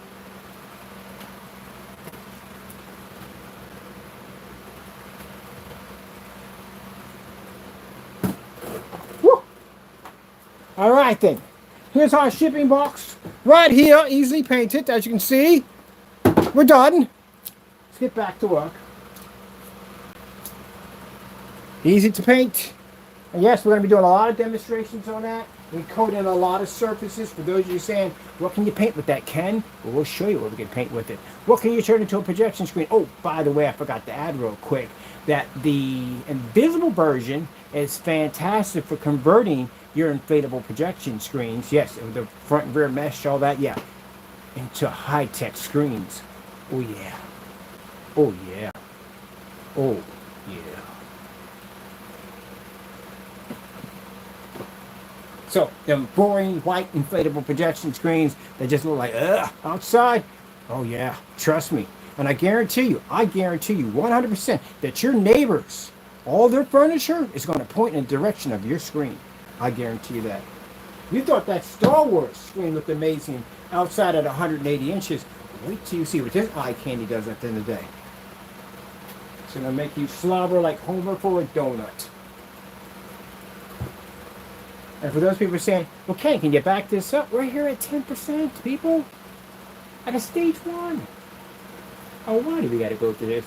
Seriously, people, political office, get your own channel at the end of the day. Do all your stuff on there. Then y'all have a channel you can go to. No, just wait, there is a channel for it. It's called CCM or something like that. I think it is, right? They do have one. But anyway, yeah, get something where you can go on there. And the people like political debates, and people love that stuff. They do. They can watch it 24. CCM. It's still, yeah, it's good. Anyway, but get a new one anyway. I don't want to see your advertisement on my channel. I don't care who it's paid for. I don't want to see it. Let's see.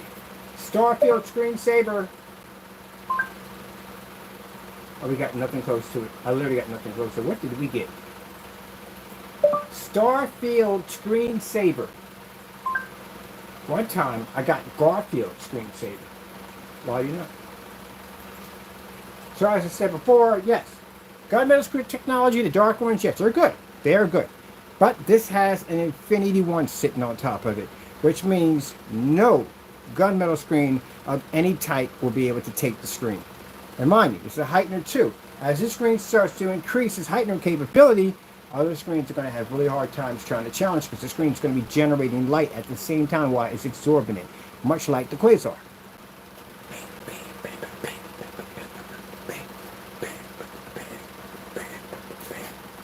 So you're watching the technology. At the price we're going to have it at, you can take a screen on that $5,000.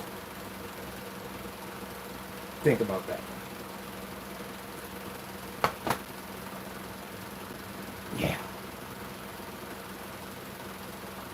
But it's just beginning.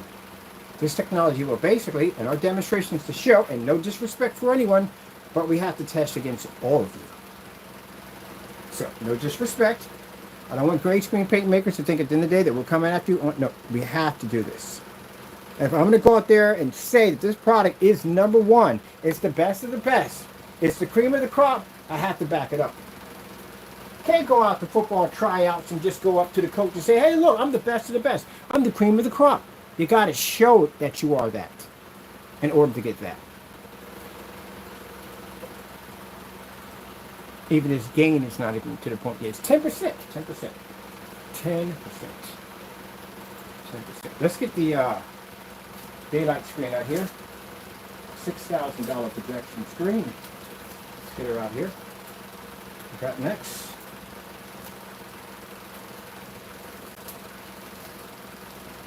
So I figure, I say roughly a month's time it would take me to complete this process. Because mind you, even after we get done all the testing, we still have to show up the screen's outstanding gain capability to absorb light. And we literally have to build a whole system for this screen. It's not like we're going to have like lights in it. No, we literally have to build a halo system to attach. That's what the frame is made out of. It's made out of light.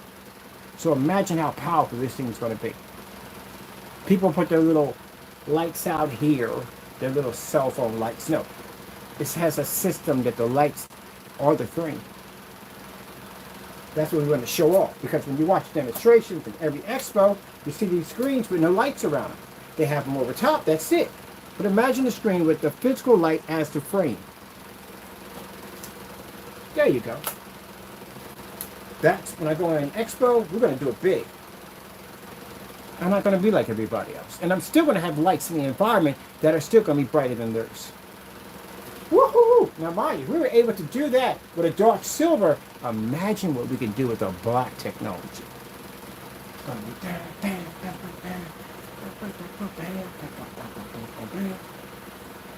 Did I have sugar today? Oh, I had tea. Dad, got that off of tea? Really? Yeah, that's the reason why I don't like a lot of sugar. Why do you eat sugar? That freaking, your peppermint patty? Oh, man. I think I saw through time on that one. That was way too much sugar. I got to digest it slowly when it comes to sugar. But I literally ate half of that thing and consumed it. And ew, adrenaline rush! All right, let's get this done. I'm sorry if my channel ignores you. If you don't like the way, and people from England, if you feel that I'm mocking you, I told you before, I like your accents. Heck, I'm willing to spend some time over in England just to cop that accent you got at the end of the day. Because I love your accents. I love it. I might not come home. I go to England, I might not come home. Got a friend of mine from there. I want to go up there one day and see her. But I want to go up there and check it out, man. Check out the food. Definitely going to check out the art. I spend a lot of time in museums, so I definitely plan to be in the museums a lot. I want to go to a pub. I don't drink at all, but I just want to go.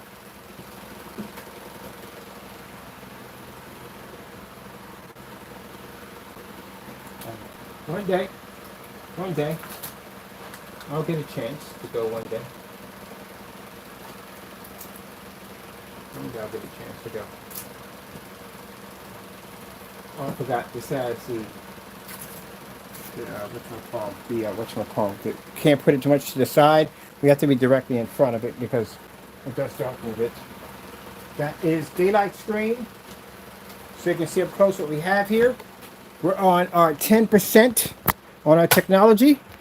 Show you what we have here. There you go. That's a $6,000 projection screen. We just did the ultra short throw on the ultra short throw projector over here. Now this right here is their other screen at around $6,000. So we'll do our star field, of course. We're doing it right now. Like I can't see because the tape's in the way. Where the heck is the button to expand? Look out, freak. What did we just hit? Oh, here it is right there. Ha ha ha. But anyway, yeah, there you go. So that's their technology right there. When I first saw the screen, I literally thought it was black. I did. It was that dark. And this is against our technology right here, showing the difference between $6,000 daylight screen. Let's go over here and get some colors. Slow color changer.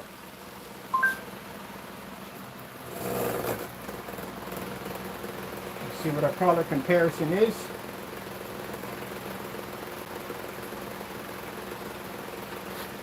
Whew, man. I don't know what you got to do with this, man.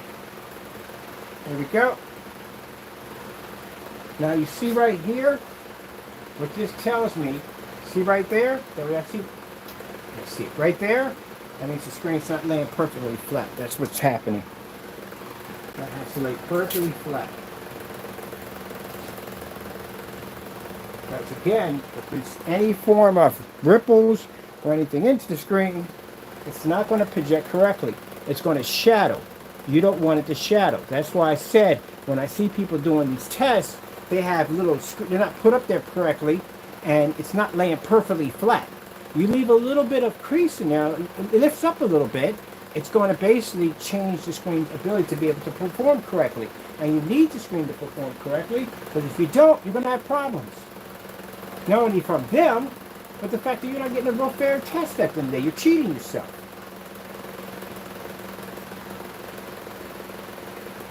That's why they have to lay perfectly flat.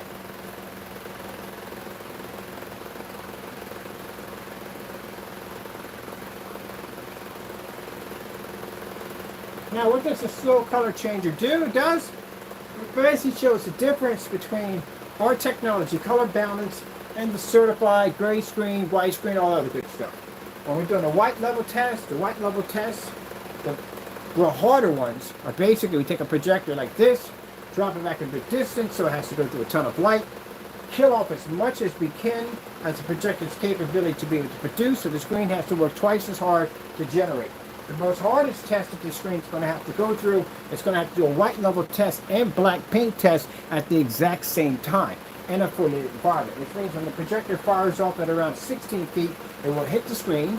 the screen's going to have to generate enough light from whatever's left over from the lumens to be able to overpower the white screen, to be able to produce a color much brighter than the white screen, knowing that it's darker. But when it comes to the black paint, it's not tested. It's not our stuff than everyday black paint. It's going to have to produce a brighter, more vivid image without becoming so dark that you can't watch the screen. And you have to do both of these at the same time. All our products go through the exact same testing that you're watching right now. And gentlemen, to tell you, when I'm on your YouTube channel looking for tests, this is what I'm looking for. Tests like this that I'm not seeing. I'm just seeing you in dark environments saying, look, it works. That's it. Doesn't work. And this is the reason why, to customers out there everywhere, on YouTube or off YouTube, is why we get the cancellations. Because Mr. Bird is extremely brutal when it comes to his tests. And consider the fact that this is not even brutal yet for this screen. This is a test run. Imagine what the test of the screen is going to have to go through. So this is why, if I get your product, I'm going to put you through some very vigorous, brutal testing. That's why they cancel out. Because your products are fake. They don't work. Now, these certifies at the end of the day, they prove their weight in gold. I can take this certified screen, I can stick it against this white surface. It will produce beautiful colors, contrast levels. Heck, the Black Diamond can pick up at 50 lumens in a fully lit environment. It'll beat any gray screen. It'll beat any white screen. It does exactly what that technology is designed to do. But the difference is we have here is it's laid against our technology, and our technology is much different. Now, the whole purpose of this technology they designed here, and I could never understand when I watch these companies test against white screens, because why do you keep doing white screens? Why do you keep doing white screens? You know you can beat that. Anything can beat a white screen. No, that's what they're going to run into. They're going to run into a lot of white screens. And it has to be to show that their product is more superior than the white surface in order to be able to get that sale. And this technology, trust me, can do it.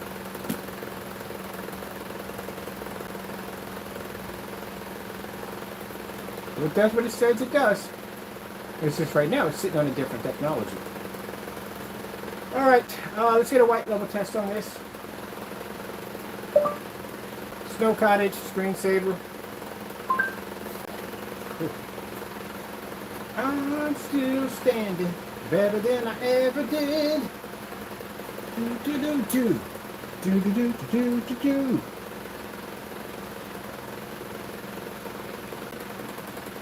Now, am I expecting for our technology to be at a 4 higher white level?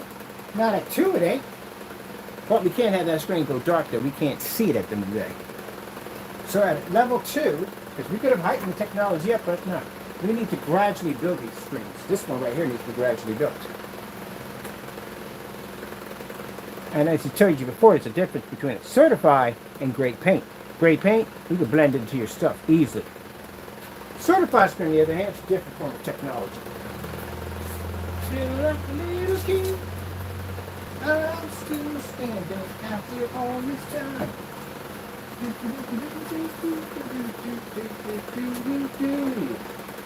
I'm still standing. Yeah, yeah, yeah.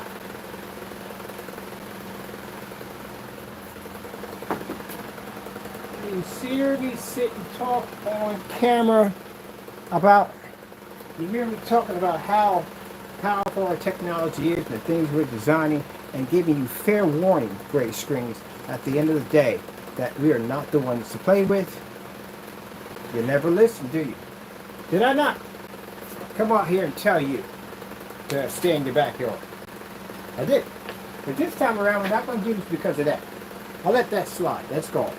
I'm just coming out surely to test your products to show that our product's more superior. No disrespect in any way whatsoever. Just a simple basic side by side.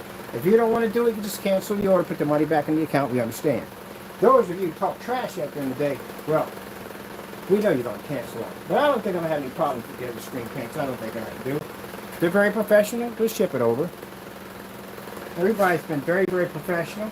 Just those have not been very, very professional in any way whatsoever. Alright, that's good to know. Gray screen, what are you doing? What are you doing?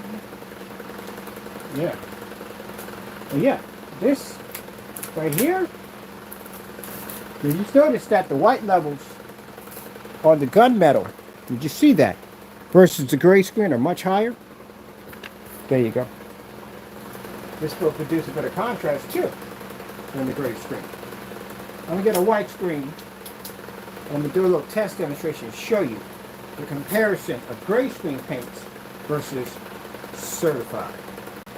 And if we ever get his product down here, I'll show you the difference between that other stuff and certified. But I don't think we're ever going to get it, people. Another cancellation, that's what's going to happen. As always. As always, but whatever. Alright, so, got all that done. That's just, oh, both of it. All that taken care of, that's good. Certified screens did a fantastic job. For the people who allow us to get these certified screens, thank you so much. I appreciate it. Much appreciated. First thing, I would never say that I'm not afraid to do any of their products, Diamond's technology, but I would never say that their products don't work, because if it didn't, I'd still be making great paints. That's what fascinated me about Diamond's technology. Just like a little TV. I respect the person. I respect the product. I do. Good technology.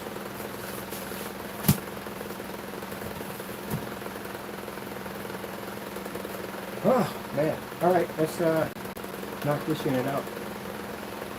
Drop to 50. Drop to 50, 50, 50, 50.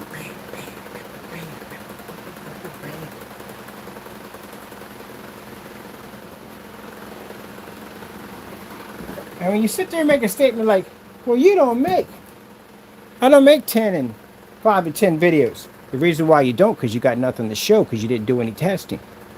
That's why. If you do testing, you got plenty to show. If you got a person who's studying nuclear physics all his life, that person can go in there and fill out tons of information on that chalkboard for those students. But a person's only been studying it for 2 days, well, how much can you put down? There you go. There you go. So, I'm going to prove, not to the other people, anybody else will go by yourself and just do a simple demonstration, and we know we're not going to get the cancellations because you're very professional.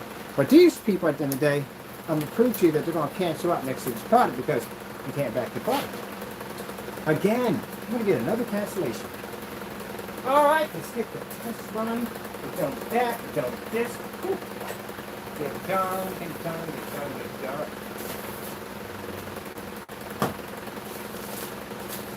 You gotta have the energy. When you're selling a product, people like the energy. They do. They like the confidence level that a person can have in their product. You don't have that confidence level, gentlemen. At 10%, I'm gonna get you to cancel out on this technology. Cancel out! Bam! I'm going to get my cancellation for my trophy.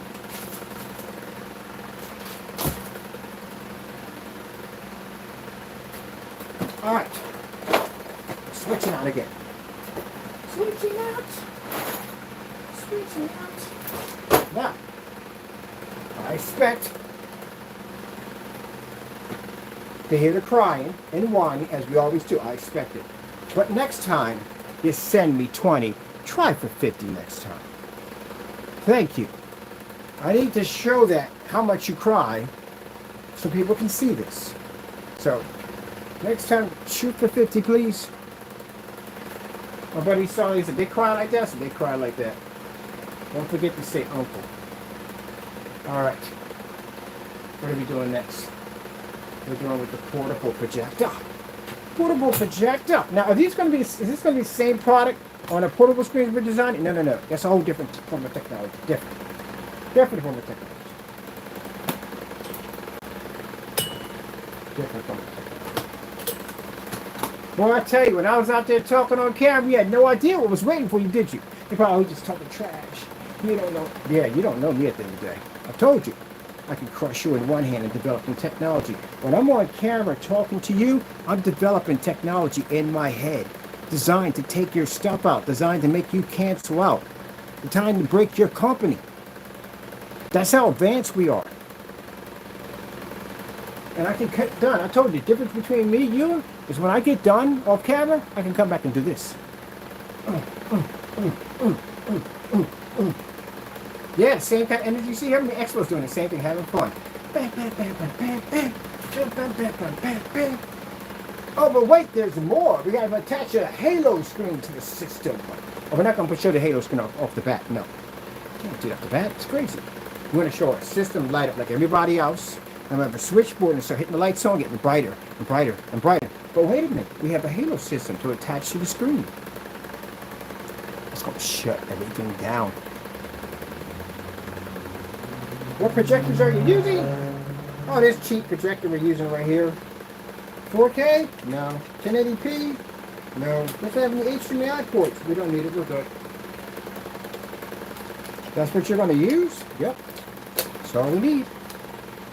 Because if you just watch me in a demonstration at 10%, take a certify on a projector that's 600 by 800 720p, why would I need to buy 4K or 1080p to show off at the expo when the technology we have can take everything in there? There you go. See the big picture? The big picture. And that shows the customers at the end of the day that they don't have to spend all this money. Oh, where you going, Johnny? Over here. It's funny because my friends have the same energy I have at the end of the day. And it's funny. That's why I like working around these guys. Same energy. Yes. Can't be boring in my pack. Gotta have a kind of a crazy attitude with ya. That's how it works with us. That's how it works. Got to have that insane attitude when working with us. Where's my little projector at? You gotta keep track of stuff in here. See, this is what I'm talking about. How did you lose that thing? Of course I lost it. It's a tiny picture. That's how you lost it. He answered himself back. Did he? Did he do that? No. Gotta have fun, people. Life is too short to be worrying about what other people think. That's why I want to stand up some people that people up here. Oh, come on. What are we sticking at?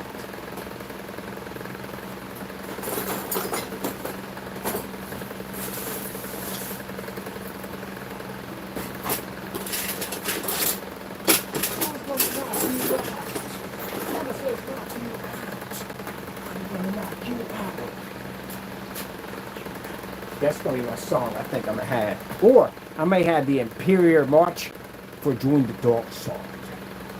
Yes, resistance is futile. Join the dark side. I'd like to see a Star Wars. What would happen if Darth Vader did succeed? I would love to see that. I'm a big fan of Darth Vader. I like Darth Vader. I do. Look at you over here being on extra taco. What are you doing? What are you doing? These guys will literally text me and do meow meows. Really? That's all you have? You contact me. A lot you're not. A lot you're not. They'll contact me and go meow meow meow. Really? That's all you got? That's it. All right. I'm gonna enjoy the cancellation. Just to let you know. All right. Where is this? I cannot find my little projector. All right. I think I know where it's at. Hold on.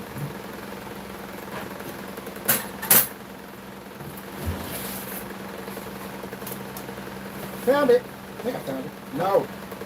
The charge box. Where's the little projector? Still can't it. That's what happens when you have a lot of parts in there. Oh, I found the fire stick, so. Oh, I found the projector. Very cool. Found it. No, I swear. Now, how big of a workshop I get, it's still going to be a craziness, and there's always craziness in every place I'm at. That's how it works, people.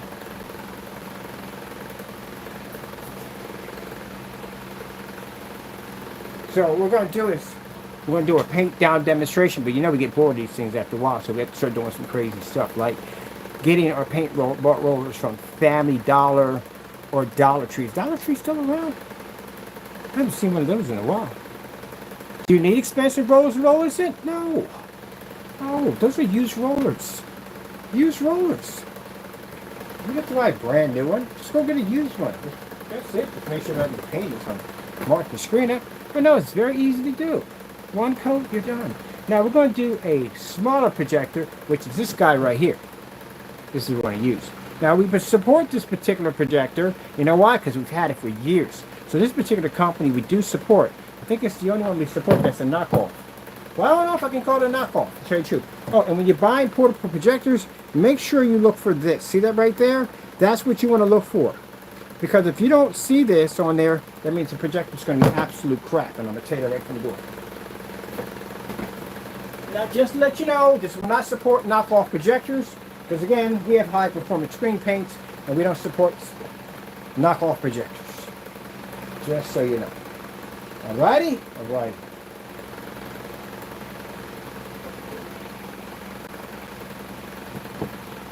Alright, we're going to need another box for this. Can't use that. Let's see what we get on the 50. What we pick up on the 50, if I can find me a box. Oh, here's one here. See what we get. What we got to upgrade, what we got to do. Scooby-Doo. Let's see what we get on this.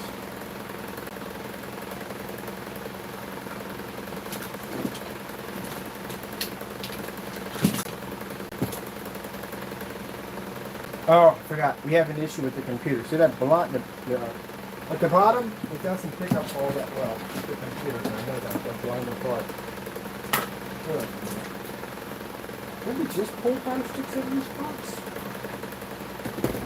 Oh, gee, there's the lean bed. We gotta keep that stuff. Wait, hold on. No, we got it. We got 5 sticks right here. Alright, cool.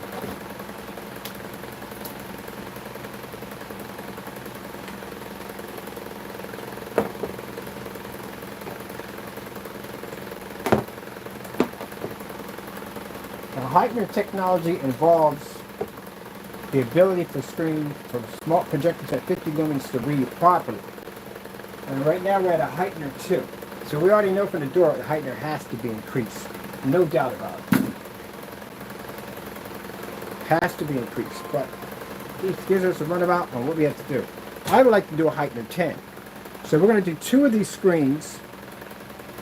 What sand hell are we hooked on? Why are we always hooked on something? You ever just be trying to move something and it doesn't move and you look down, just one little cable sitting there, like how is that doing that? This comes from no breakfast and basically some sweet tea, and that's it. Alright, definitely don't have to put a heightening system in. The 50 sees, but it does not see. If you know what that means. I'll stick to this. See? See?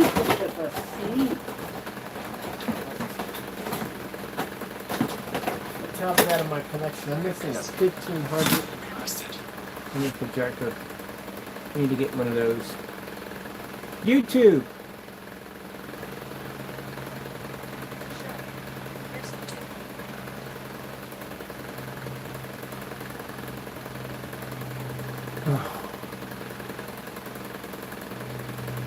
Yeah, I don't like it when I have to. I kind of get used to it, but still, the test runs are crazy, as you can see.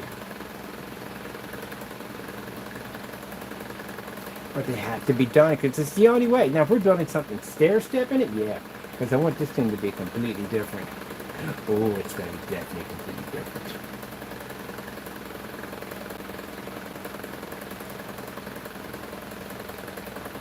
Now, mind you, gentlemen, there's a challenge attached to this thing, which means you have to do all the testing that we just did, and that's just the beginning stage. Every single test we do, we'll challenge you to do it. Every single one. Every single one. And mind you, what's going to make this worse, if your product fails at any given time on any of those test demonstrations, and you're already selling it, you can get into a lot of trouble. So how do you have a product that fails, that claims to be tested, and it fails against one of our tests? Or if you cancel, that's even worse, because we're going to put you through a test. Same thing. Either you test it, matching better ours, or we'll bring your stuff down here and test it. Now, if you cancel out, we're not going to even try to get your stuff again, because what's the point? If you cancel, you already told me what I need to know. It doesn't work. Right? So what's the point of saying, well, I'm going to get some friend over here to get it for you? Ain't no point. If you cancel out to him, if you cancel out to me, if you cancel out to anybody, what's the point? I'm not going to do a whole freaking video trying to get your stuff. That's a waste of my time. You already told me it doesn't work. There you go. So you have an opportunity now to prove something on your product. Ugh. Don't cancel out, please. But do cancel out, because I do want the cancellation. I got a nice frame for it, too. I got a good one, too. Nice frame. That's really a nice frame. You don't have to worry about the other ones cancel out? No, no. They're professionals. Just do a side-by-side. And I'm still going to promote their product. When their product comes over, say, yeah, fantastic product, good, we shipped over everything, we didn't have any problem, give them high marks, and yeah. Some people at the end of the day don't want black technology. Sometimes they don't want gunmetal. Sometimes they don't want anything we make. Sometimes they want the good old-fashioned gray screen. And guess what I'm going to point them at? Right over there to them. Not to you guys. So you guys suck. Well, you do suck. I hate to say it. Your screens don't work. Yep. So anytime I get a company that comes in and say, hey, look, we're just looking for a high gray screen. I said, look, I got these guys over on eBay. We bought their products over here. Everything was done professionally. I like their product. It's a good product. We advise you buy from them. See, the part that you messed up on, gentlemen, is the fact that my stuff is tested. I can go out there and play. But I also can bring business back to help other people out. And that business could have went to you to help you out, but you decided to try to tear up my company. And now, instead of me going out there and trying to help you, I can go out there and destroy you. Where everybody else, who basically buy their products and bring it over and they're very professional about it, if I bump into anybody who says that, hey, they want a lighter screen and we don't make it, we're going to direct that business to them. See? That's why you be careful how you treat people. Woo! Extra fanny. Extra fanny.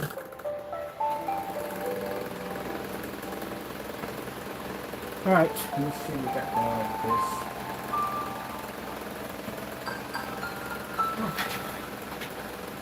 Yeah, very cool. You over there. 4K tropical fish. I'm gonna get the right fire stick for this. Unbelievable. You get it.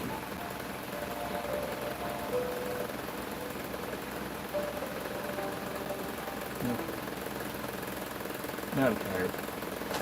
That was a lot. Let's unplug more often. I'll give you an idea what we're dealing with now. Not to get away from the world, but to get closer to it. Ziggy's gear. Let me go through all of that, really, like 16% of that in there. Underarm and body owners everywhere try native whole-body deodorant. You can use it there, and there. Universal Technical Institute's Automotive Technology program is made for people interested in servicing and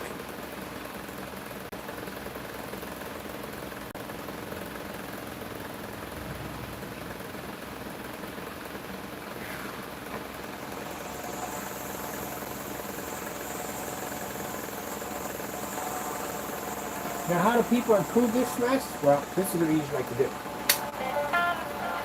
To turn the lights out. But we don't want that. We don't want to turn the lights out. That's why we do the test run. We need that screen to operate with the lights on.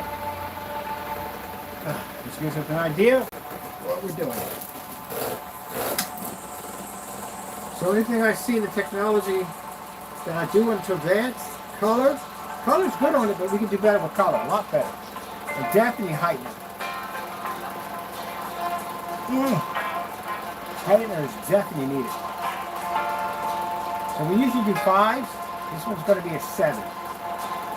Because it has to be to support that freaking halo effect ring. And it's going to need it. It might need a 10.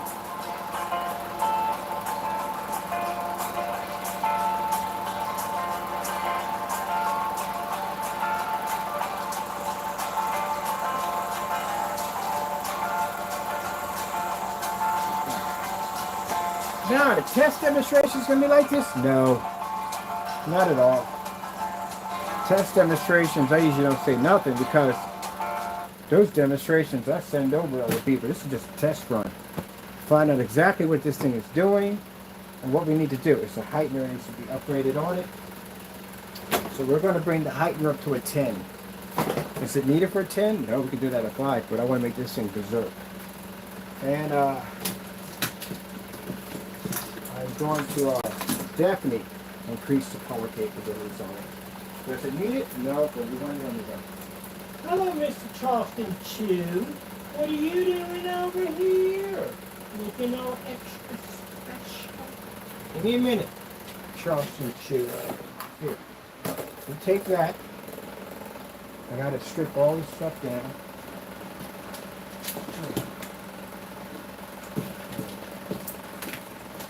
Higher than that one. That's a long one. You have an idea. What we're dealing with. That's good. Don't put the fire sticker looking through your jail. You'll never find it. Let's see, battery charge for this unit over here. If you talk to yourself and say, wow, that looks exhausting. It is exhausting. When you first start off, the battery's charged pretty good. But man, it is exhausting sometimes it does. But you have to do the test. It has to be done. It's very important because we need to know exactly what we need to upgrade on this. And I need to do this differently because the screen's going to sit in a halo system. There's light directly to the screen. So we need to make sure this thing is going to be able to absorb without having any form of brownish tinge look around the screen. Mind you, the halo system operates even if the projector is at 50 lumens. It has to run. So yeah, we need to know what we're dealing with. I've never had a halo system. I have one over here, one there, but not a complete frame wrapped around it. No, never. So you have to build a special frame for these things.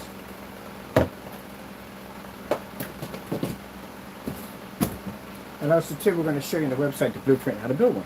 So if you want to do the same thing we're doing, you can. Now, I do advise, please, you know, if you try, I hate to say this, I got to say this from the door. If you feel that you're going to get the product and you're going to try to slander it, it's a $1 million violation for touching this technology. For basically making false accusations about the products. If you lose in court, you're going to owe my company $1 million. Do you understand?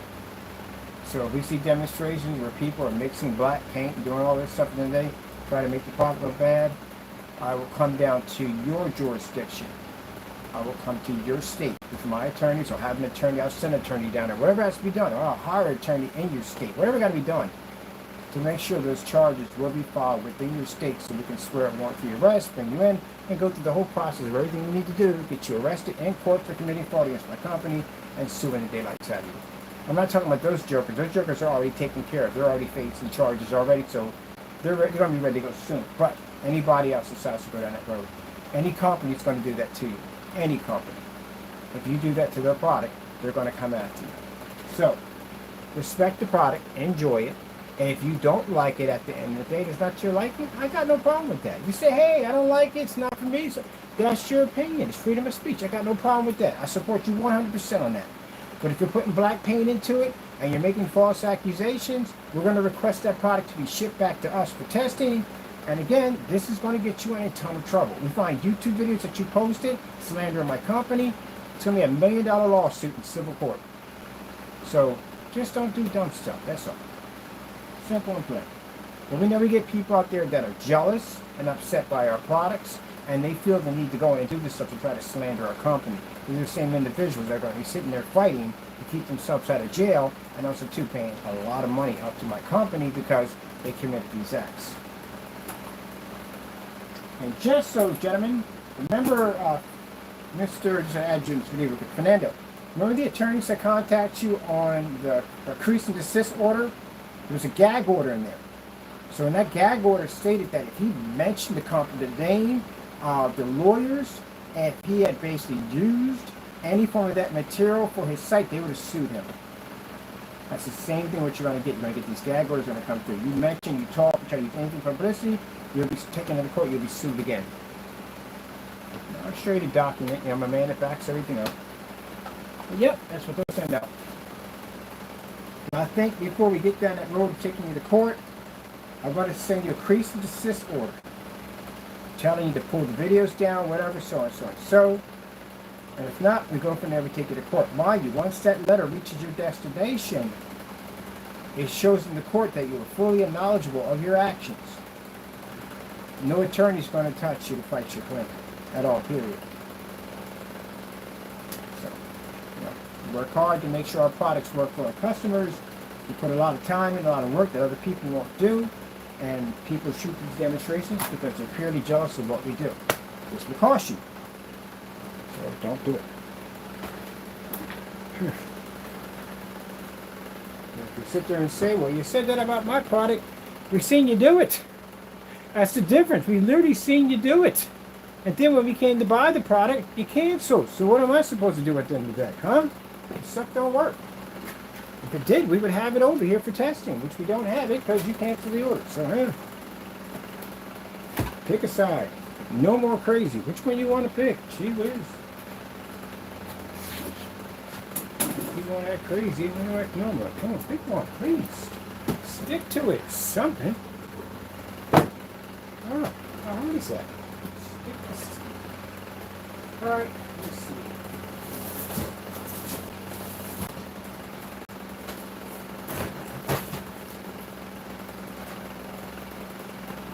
What do we have? We need a surface for outside. Yeah, we're going to need a surface for outside. We need bubbles, so we can put bubbles, so that's what we need. What a freaking spot, whatchamacallit? Oh, right over here. Yes, we gotta paint the screen real quick because we need one for outside.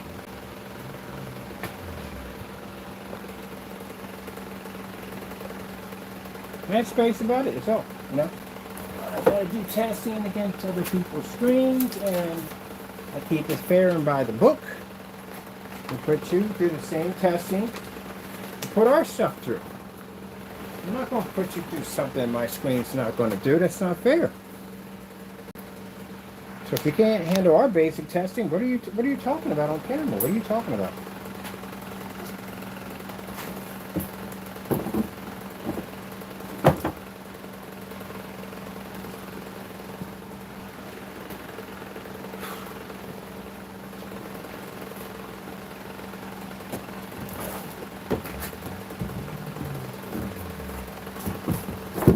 Now, for those of you thinking, oh, that's the other screen, no. That's the other screen. This is the one we just painted in. Ta-da. Just in case if your naysayers feel you got some fighting, you, I'm gonna take it out of you. So if you say, hey, that's that screen he has that has that contrast and shifting technology. No, that's the cardboard box I just painted in. That's the screen that has the contrast shifting technology. See how they look completely different? So you thought that screen was actually black when actually it wasn't, and you thought it was actually gray. It doesn't even match your screen at the end of the day. And if you thought this technology was that, no, it's different. How many times a day, man, do I have to embarrass you? Too many times they ask. Because we know he does that. But all the time he gets in and starts complaining about stuff at the end of the day. It just irks him. It upsets him. Makes him all kinds of angry. He's like, darn that Kenneth Berg, darn him! He's always proving his stuff to be better. So we gotta put the work in, that's why. I gotta put the work in. How dare he show me up like that on camera? How dare he? I'm so angry. I'm so angry.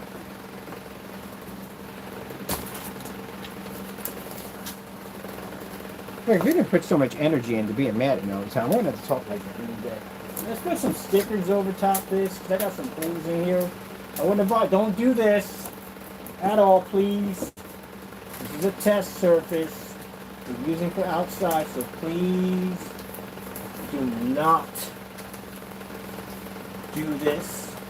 I'm not showing my bun buns. Have to be careful about if something pops up, because you got to be careful. I got a person who's stalking me, who's obsessed with me. Yeah, go to this website. You'll see it. Go to his YouTube channel. You'll see it. It's weird. And I have no videos like that at all, period. Extra creepy. Alright, so. Oh, my dear. Was my derriere in your face? I'm sorry. I gotta paint this over, man. Gotta do this in a few minutes. I had to cover up the holes with some tape. Don't do this at all, please. I'm just doing this because we need to test the outside. We have to be outside with this today. Oh, that's another test run we have to do. Out there. See how that works, gentlemen? All that we just did, and we're literally going to have to be outside now again. With that, just to make sure everything's running. Including ultra short, though, has to go out there too also. Oh, my goodness. But we have to do these test runs so we know exactly what we're working with. Alright, let's pour and paint. Oh, we'll be staring this. We're going to have to stare everything. Let's just put it down and be done. Dun, dun, dun. Roll it down. We got too much. I think we did way too much on that, but whatever. Let's get it rolled in. One code application. I'm going to do a screen blindfolded one day. I'll lie to you not. I'm going to do one blindfolded.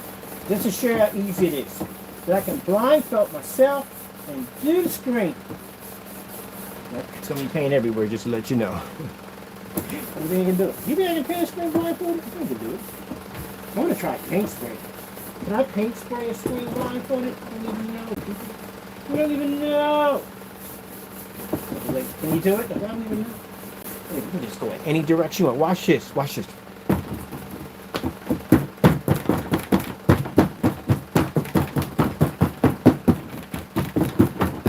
That doesn't make a difference. Because it's a one-coat policy. That's what it does. You roll over it when you're done. That's what you do. That'll be right quick.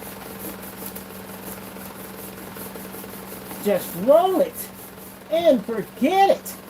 Roll it and forget it. Roll it and forget it. We have a bunch of stickers over there. Yeah, some stickers over here, hopefully. That's better. Roll it and forget it. So all you got to do, gents, roll it. We'll smooth it out now because we got some extra roll in there.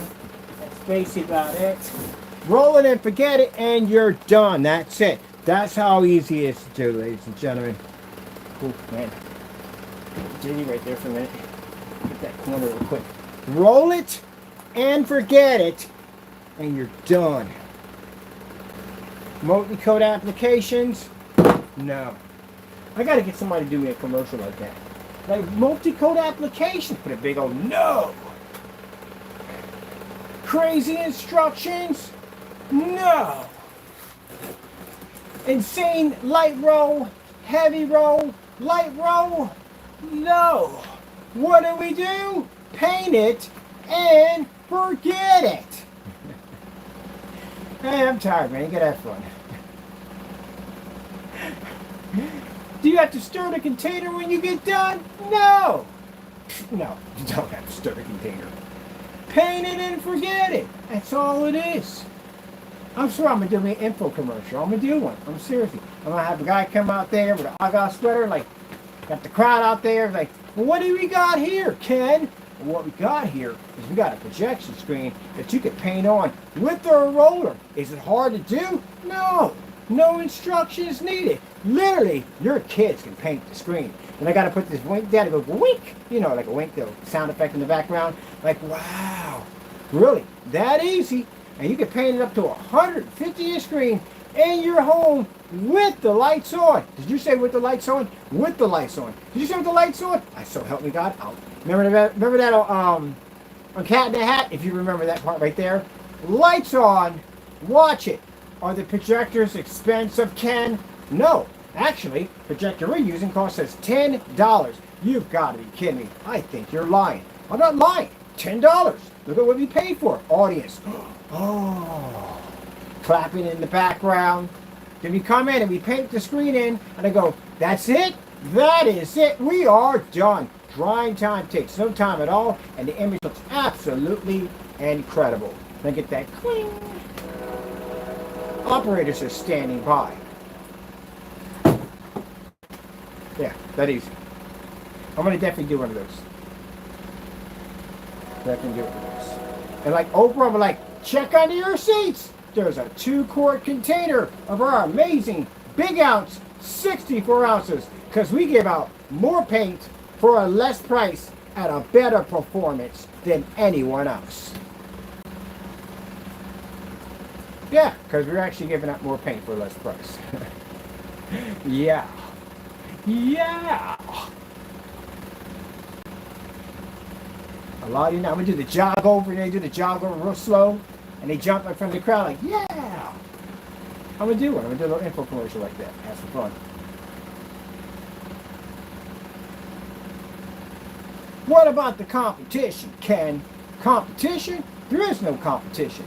We have the most superior technology on the market. Test it, and retest it. And just to let the audio members know out there at the end of the day that, hey, got a problem with it? You can ship it back to us. We'll test on a YouTube Live just to guarantee it works 100%, and all our products are tested before they're sold to the customers and batch number tested. What's a batch number, Ken? Batch number is easy. Make sure the product is tested, it's stamped with a little number that matches a video that you can watch at any given time. Can they do that? No, their stuff is not tested. As a matter of fact, they fear us so much, someone's even given us cancellations. It's not going to go well for you. Woo! Got to definitely do one of those. I never did info, I got to do one. That'll be our commercial. Have fun with it. Everybody gets a kick out of it, and it backs itself up 100%. So you better not cancel when I come for your stuff. Not the other screens. Everybody else, you're professionals. We love you. These two jokers, they better not cancel. And I don't get that mixed up. People that we do business with, people I've bought screens from in the past, I am just honored to do your products side by side. You're very professional. Everybody you bought from, very professional. It's just these two jokers, as in Jamie and Partey, are very poor at what they do. And that's why we have cancellations, because they're only from those two. Nobody else. We don't have cancellations from anybody else but them. So, don't cancel out. But I do want you to cancel out. But I need your cancellation to put on my wall. So cancel out. Well, that's fun. How many hours we put in this thing? 3 hours? Jeez. Almost going on 4 hours for a test run. And we still got to be outside. Oh, so I think outside is better. It is. I prefer to test outside than inside. Number one, you know, it's more light. And number two, we're outside. I really do. I like to be outside to be tested.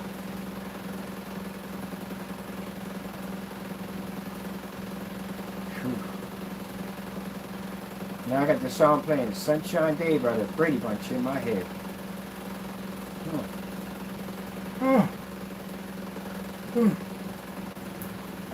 You have some people who say, well, this guy at the end of the day, I wouldn't buy from him. He looks very unprofessional. Oh, keep thinking at the end of the day. Get a screen. I'll show you what our technology can do if you call me unprofessional. Matter of fact, like I said, I'll cause you to cancel out. Put a little weight on you, and I can cause your company to get crushed. So, mind you, what we have here developed in 20 minutes. So any certified screens at the end of the day, if you want to say, hey, I'm unprofessional, give me a week. I can wipe your entire product line clean with a lineup. I can literally replace my entire lineup with something completely new to take yourself out. I can use this right here. I can go back and get a 7 and drop an element 44 into it, 77 into it, and upgrade it to the technology we have now and still take you out. So, yeah, just stay in your areas. Everybody be happy and giddy. There's enough room for everybody. We're not here to try to take over. We're not in that. No, we're not. At all, period. I'm not. You're making gray screens. Hey, many blessings. You're making gunmetals. Many blessings. But we just have to prove that our product is number one. That's all it comes down to. We have to prove that. And you think at the end of the day, some people may be threatened by that by saying, oh, if he proves that at the end of the day, which we already did it already. Keep in mind, we did. We just didn't put it in that form of field of sentencing, but we did the testing already on all these screens, so we know already. But At the end of the day, I'm not here to basically take over other people's companies. We don't care. We got our own thing that we're doing at the end of the day. We just have to back up what we say. I'm a stickler for that kind of stuff. I don't go on camera and say things that I can't back up. So, if that was the case, and I didn't back up my word, we wouldn't have cancellations, would we? And I wouldn't have to go to certified companies and use my two names that I never use, ever. I have 5 first names. Did you know that? Yeah. Don't know the rest of my name, do you? It's like Rumpelstiltskin, ain't it? Say it 3 times in the mirror, I'll pop up on you. Money joke. But anyway, I'll pop up on you. But anyway, yeah, I got 5 first names. People have been trying to figure that out for years, what they are. You'll never figure it out. It's not even on my birth certificate. It's somewhere else. But I have them. Yep. So, with that being said, I use those names when I need to acquire certain things because if they find out who I am, they won't sell to me. So imagine going through that. Certain forum sites won't take us because they know what our technology is designed to do. ABS Forums is scared of my company. Oh yeah, we know you are. Because we came on there showing off the FLE technology that absorbs sunlight and that disrupted the channel a little bit, didn't it? Everybody in there talking about ambient light projection technology, we could cancel that out with the technology that absorbs sunlight. Anybody out there talking about their contrast levels, we could cancel that out with black technology. Heck, we even got a dark silver now that basically can turn all your gray screens into a different color if we want to. Window technology, we cover that section. Dedicated theater rooms, got that one too. Infinity ceilings, yep, over here. What about projector mapping applications? Hello! What about ultra short throws? Hey, how you doing? What about Pico projectors? Hey, how you doing over there too also? What do you want to name next? If you're at a forum site talking about certified screens and we walk in there, what happens? If you're talking about OLED TVs, what are you talking about at the end of the day? The difference between an OLED TV and a gray and white and gunmetal projection screen that they can pick up the Infinity 1 contrast, which we can also pick up also. But the difference is with the technology that's designed to absorb sunlight, we convert that into a black screen. Like I told you, not only can you stick your ultra short throw behind it to make it look like a TV, but you can actually push sunlight through that bad boy at the end of the day. Yeah, can't do that with a TV. They have problems with the sunlight. I don't know what it is. You can also take it outside too. Yeah, and it costs far less. And then consider the fact that if I spent $8K for a projector, it would cost me about 10 grand. And the technology for my screen, even if I did do it around $3,000, it'd still be far less than an OLED TV at 8K at somewhere around 150 inches. Try to get an OLED at 150 inches, even at a real 235.1 or 239.1 aspect ratio. How much money that TV would cost you? There you go. There you go. There you go. There you go. There you go. When I talk to those people in the OLEDs, the first thing they say is, well, I don't buy a screen because I don't want to be stuck in the dark and it doesn't pick up the contrast. But if you're talking about a screen that is 100% black, then you have a problem. Because my technology costs far less than yours, and the customer can paint in a 100-inch screen that can do the exact same thing your product can do. Like the Phantoms. The Phantoms could match TVs. They could pick up their white levels. They could pick up the contrast, and they could generate fully lit environments on projectors that cost far less than a TV or OLED. The only thing that makes the OLED different from the actual TV is that the OLED picks up this insane contrast level, which they call the Infinity 1. And that's what that technology can read. But most people with TVs, they want that TV-like experience. And they don't want the projector behind them. That's what they don't want. That's why they get the ultra short throws. But the ones we're developing under this technology, it's invisible also too. And it allows you to put the projector behind the screen so you can produce the image out. So it looks just like a TV, acts like a TV, functions like a TV, but costs far less than a TV. Yep. Isn't that right, Mr. Fad? Yeah, because that's the one thing I saw when I went to Best Buy and I saw the Epson LS 800. Oh, that thing's huge. It's huge.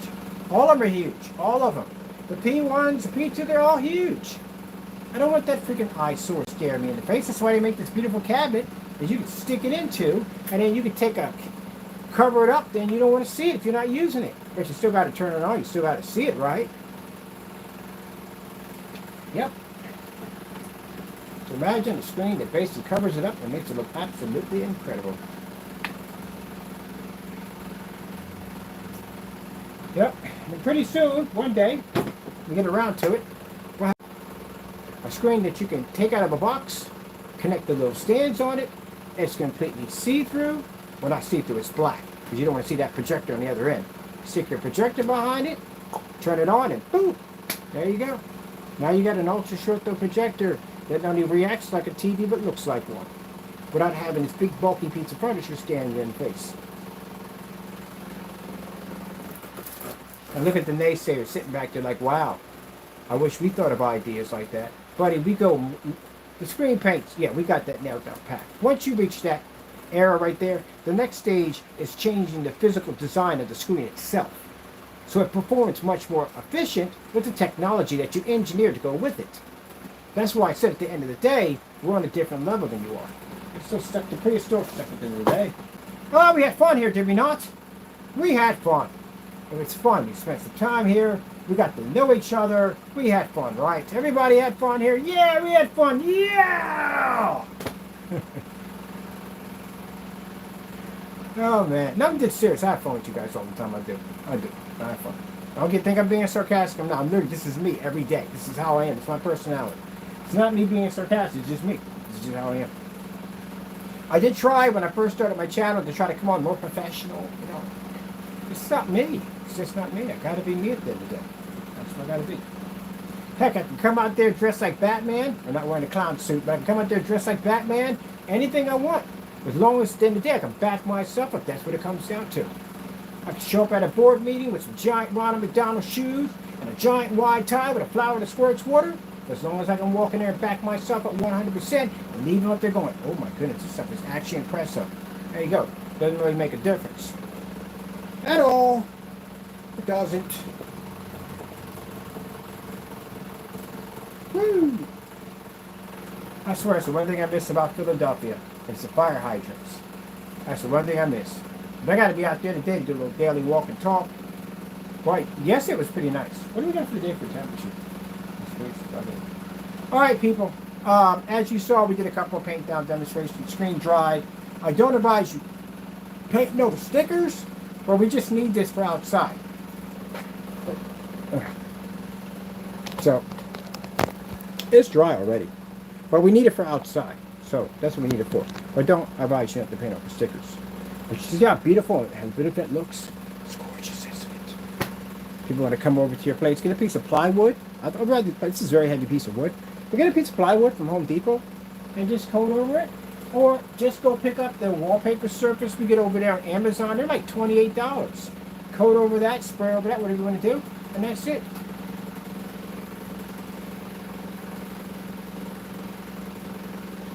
Now, I know some people might have got offended about the big, bulky, ultra-short throw projectors, but I'm trying to give you an idea of it's a bulky piece of furniture staring you in the face. It is. You accept it because that's what it is. But it doesn't have to be there. So, like I said, technology we're working on for the future and screens we want to work on hides that piece of furniture. It sticks it behind. So it looks like a TV. And that's what you want it to look like, a TV. So we're working on some screens pretty soon that will allow you to do that. And with our technology, well, you'll have a technology not only can compete with the TV at the end of the day, but it can take on any certified screen or screen paint on the market. Ta-da! There you go. Now, I have to get ready for outside, clean up the mess we have in here, make a bunch of phone calls, because I still got to call back for the inspector, because I got my inspector going through to take a look at this place. I hope we don't find anything in there like mold related. I hope we don't. I hope we don't find anything. It's a nice, big facility. Plenty of room to work, I'm hoping. And on top of that, it's zonable, which is kind of hard to get sometimes. It's getting a property that's zonable. And that's what happened to a friend of mine. She was going to get a beauty salon. And for some reason, it was something weird with the zoning process, and they can't never lock anybody in there to do any form of beauty work on them, nails, whatever. They can't get it done. Because those zones, man, they'll lock stuff up for you.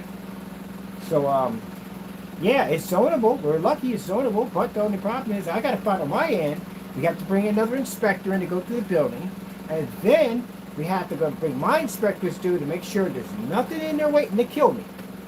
Because, yeah, once you breathe in a bunch of mold spores and all that stuff, man, you don't want to go through that crap at the end of the day. So, a little finicky about places that I lay my head at because, yeah, that freaks me out. Oh, man. There's so much to do. So much to do. I still got to get the 92 ounces in here. We got to bring those containers in here. We got to see what kind of box those things are going to fit in, or how big they are. If they are what I think they are, maybe we can get them in thinner containers, which means we have to go to a special company to do that. So we have to order all that stuff in here to figure out exactly. We know that 50 ounces will fit. We know that. We've done the 50 ounces. The 64s are basically 2 quarts. That's what they are. But I don't want to do like 2 quarts and ship them out. I want it all in one container. Pretty sure you feel the same way yourself. I'm just going back to 234s, and that's boring. I don't want to do 234 containers. I want to do a 64. Or 60 ounces or something. I don't know. Yeah, so we'll figure it out from there.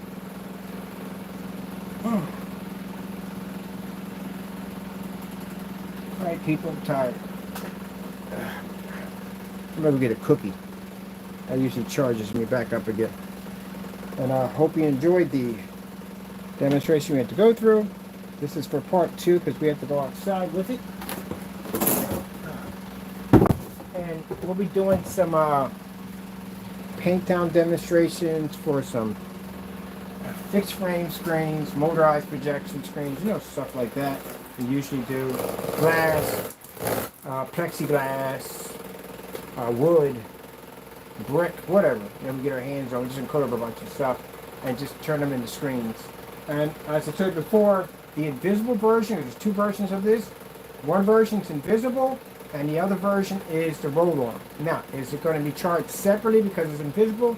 No, it's an option. I don't clutter the shopping carts, it's just too much work. So basically, we're going to have an option, either invisible black or clear. So it'll be the name of it, and it's just abbreviation for invisible, whatever. If you do the invisible, it's for inflatable screens too. And if you don't do the invisible, please don't paint this up to an inflatable screen. You'll mess it up. Alright, so invisible is the only one we're going to design for inflatable screen upgrades. And the rear projection, all that good stuff. Alright, thank you for your time, people. And of course, when we think at the end of the day, Jesus. Because again, if it wasn't for him, 20 minutes? Really? Yeah, right. I'm not no chemist at the end of the day. I'm not even close to being a chemist. I just know all this stuff because he gives it to me. That's the only reason why I know it. So, yeah. We thank our Lord and Savior Jesus Christ for the amazing technology, because if it wasn't for him, we'd never even have it. Gotta go, and God bless.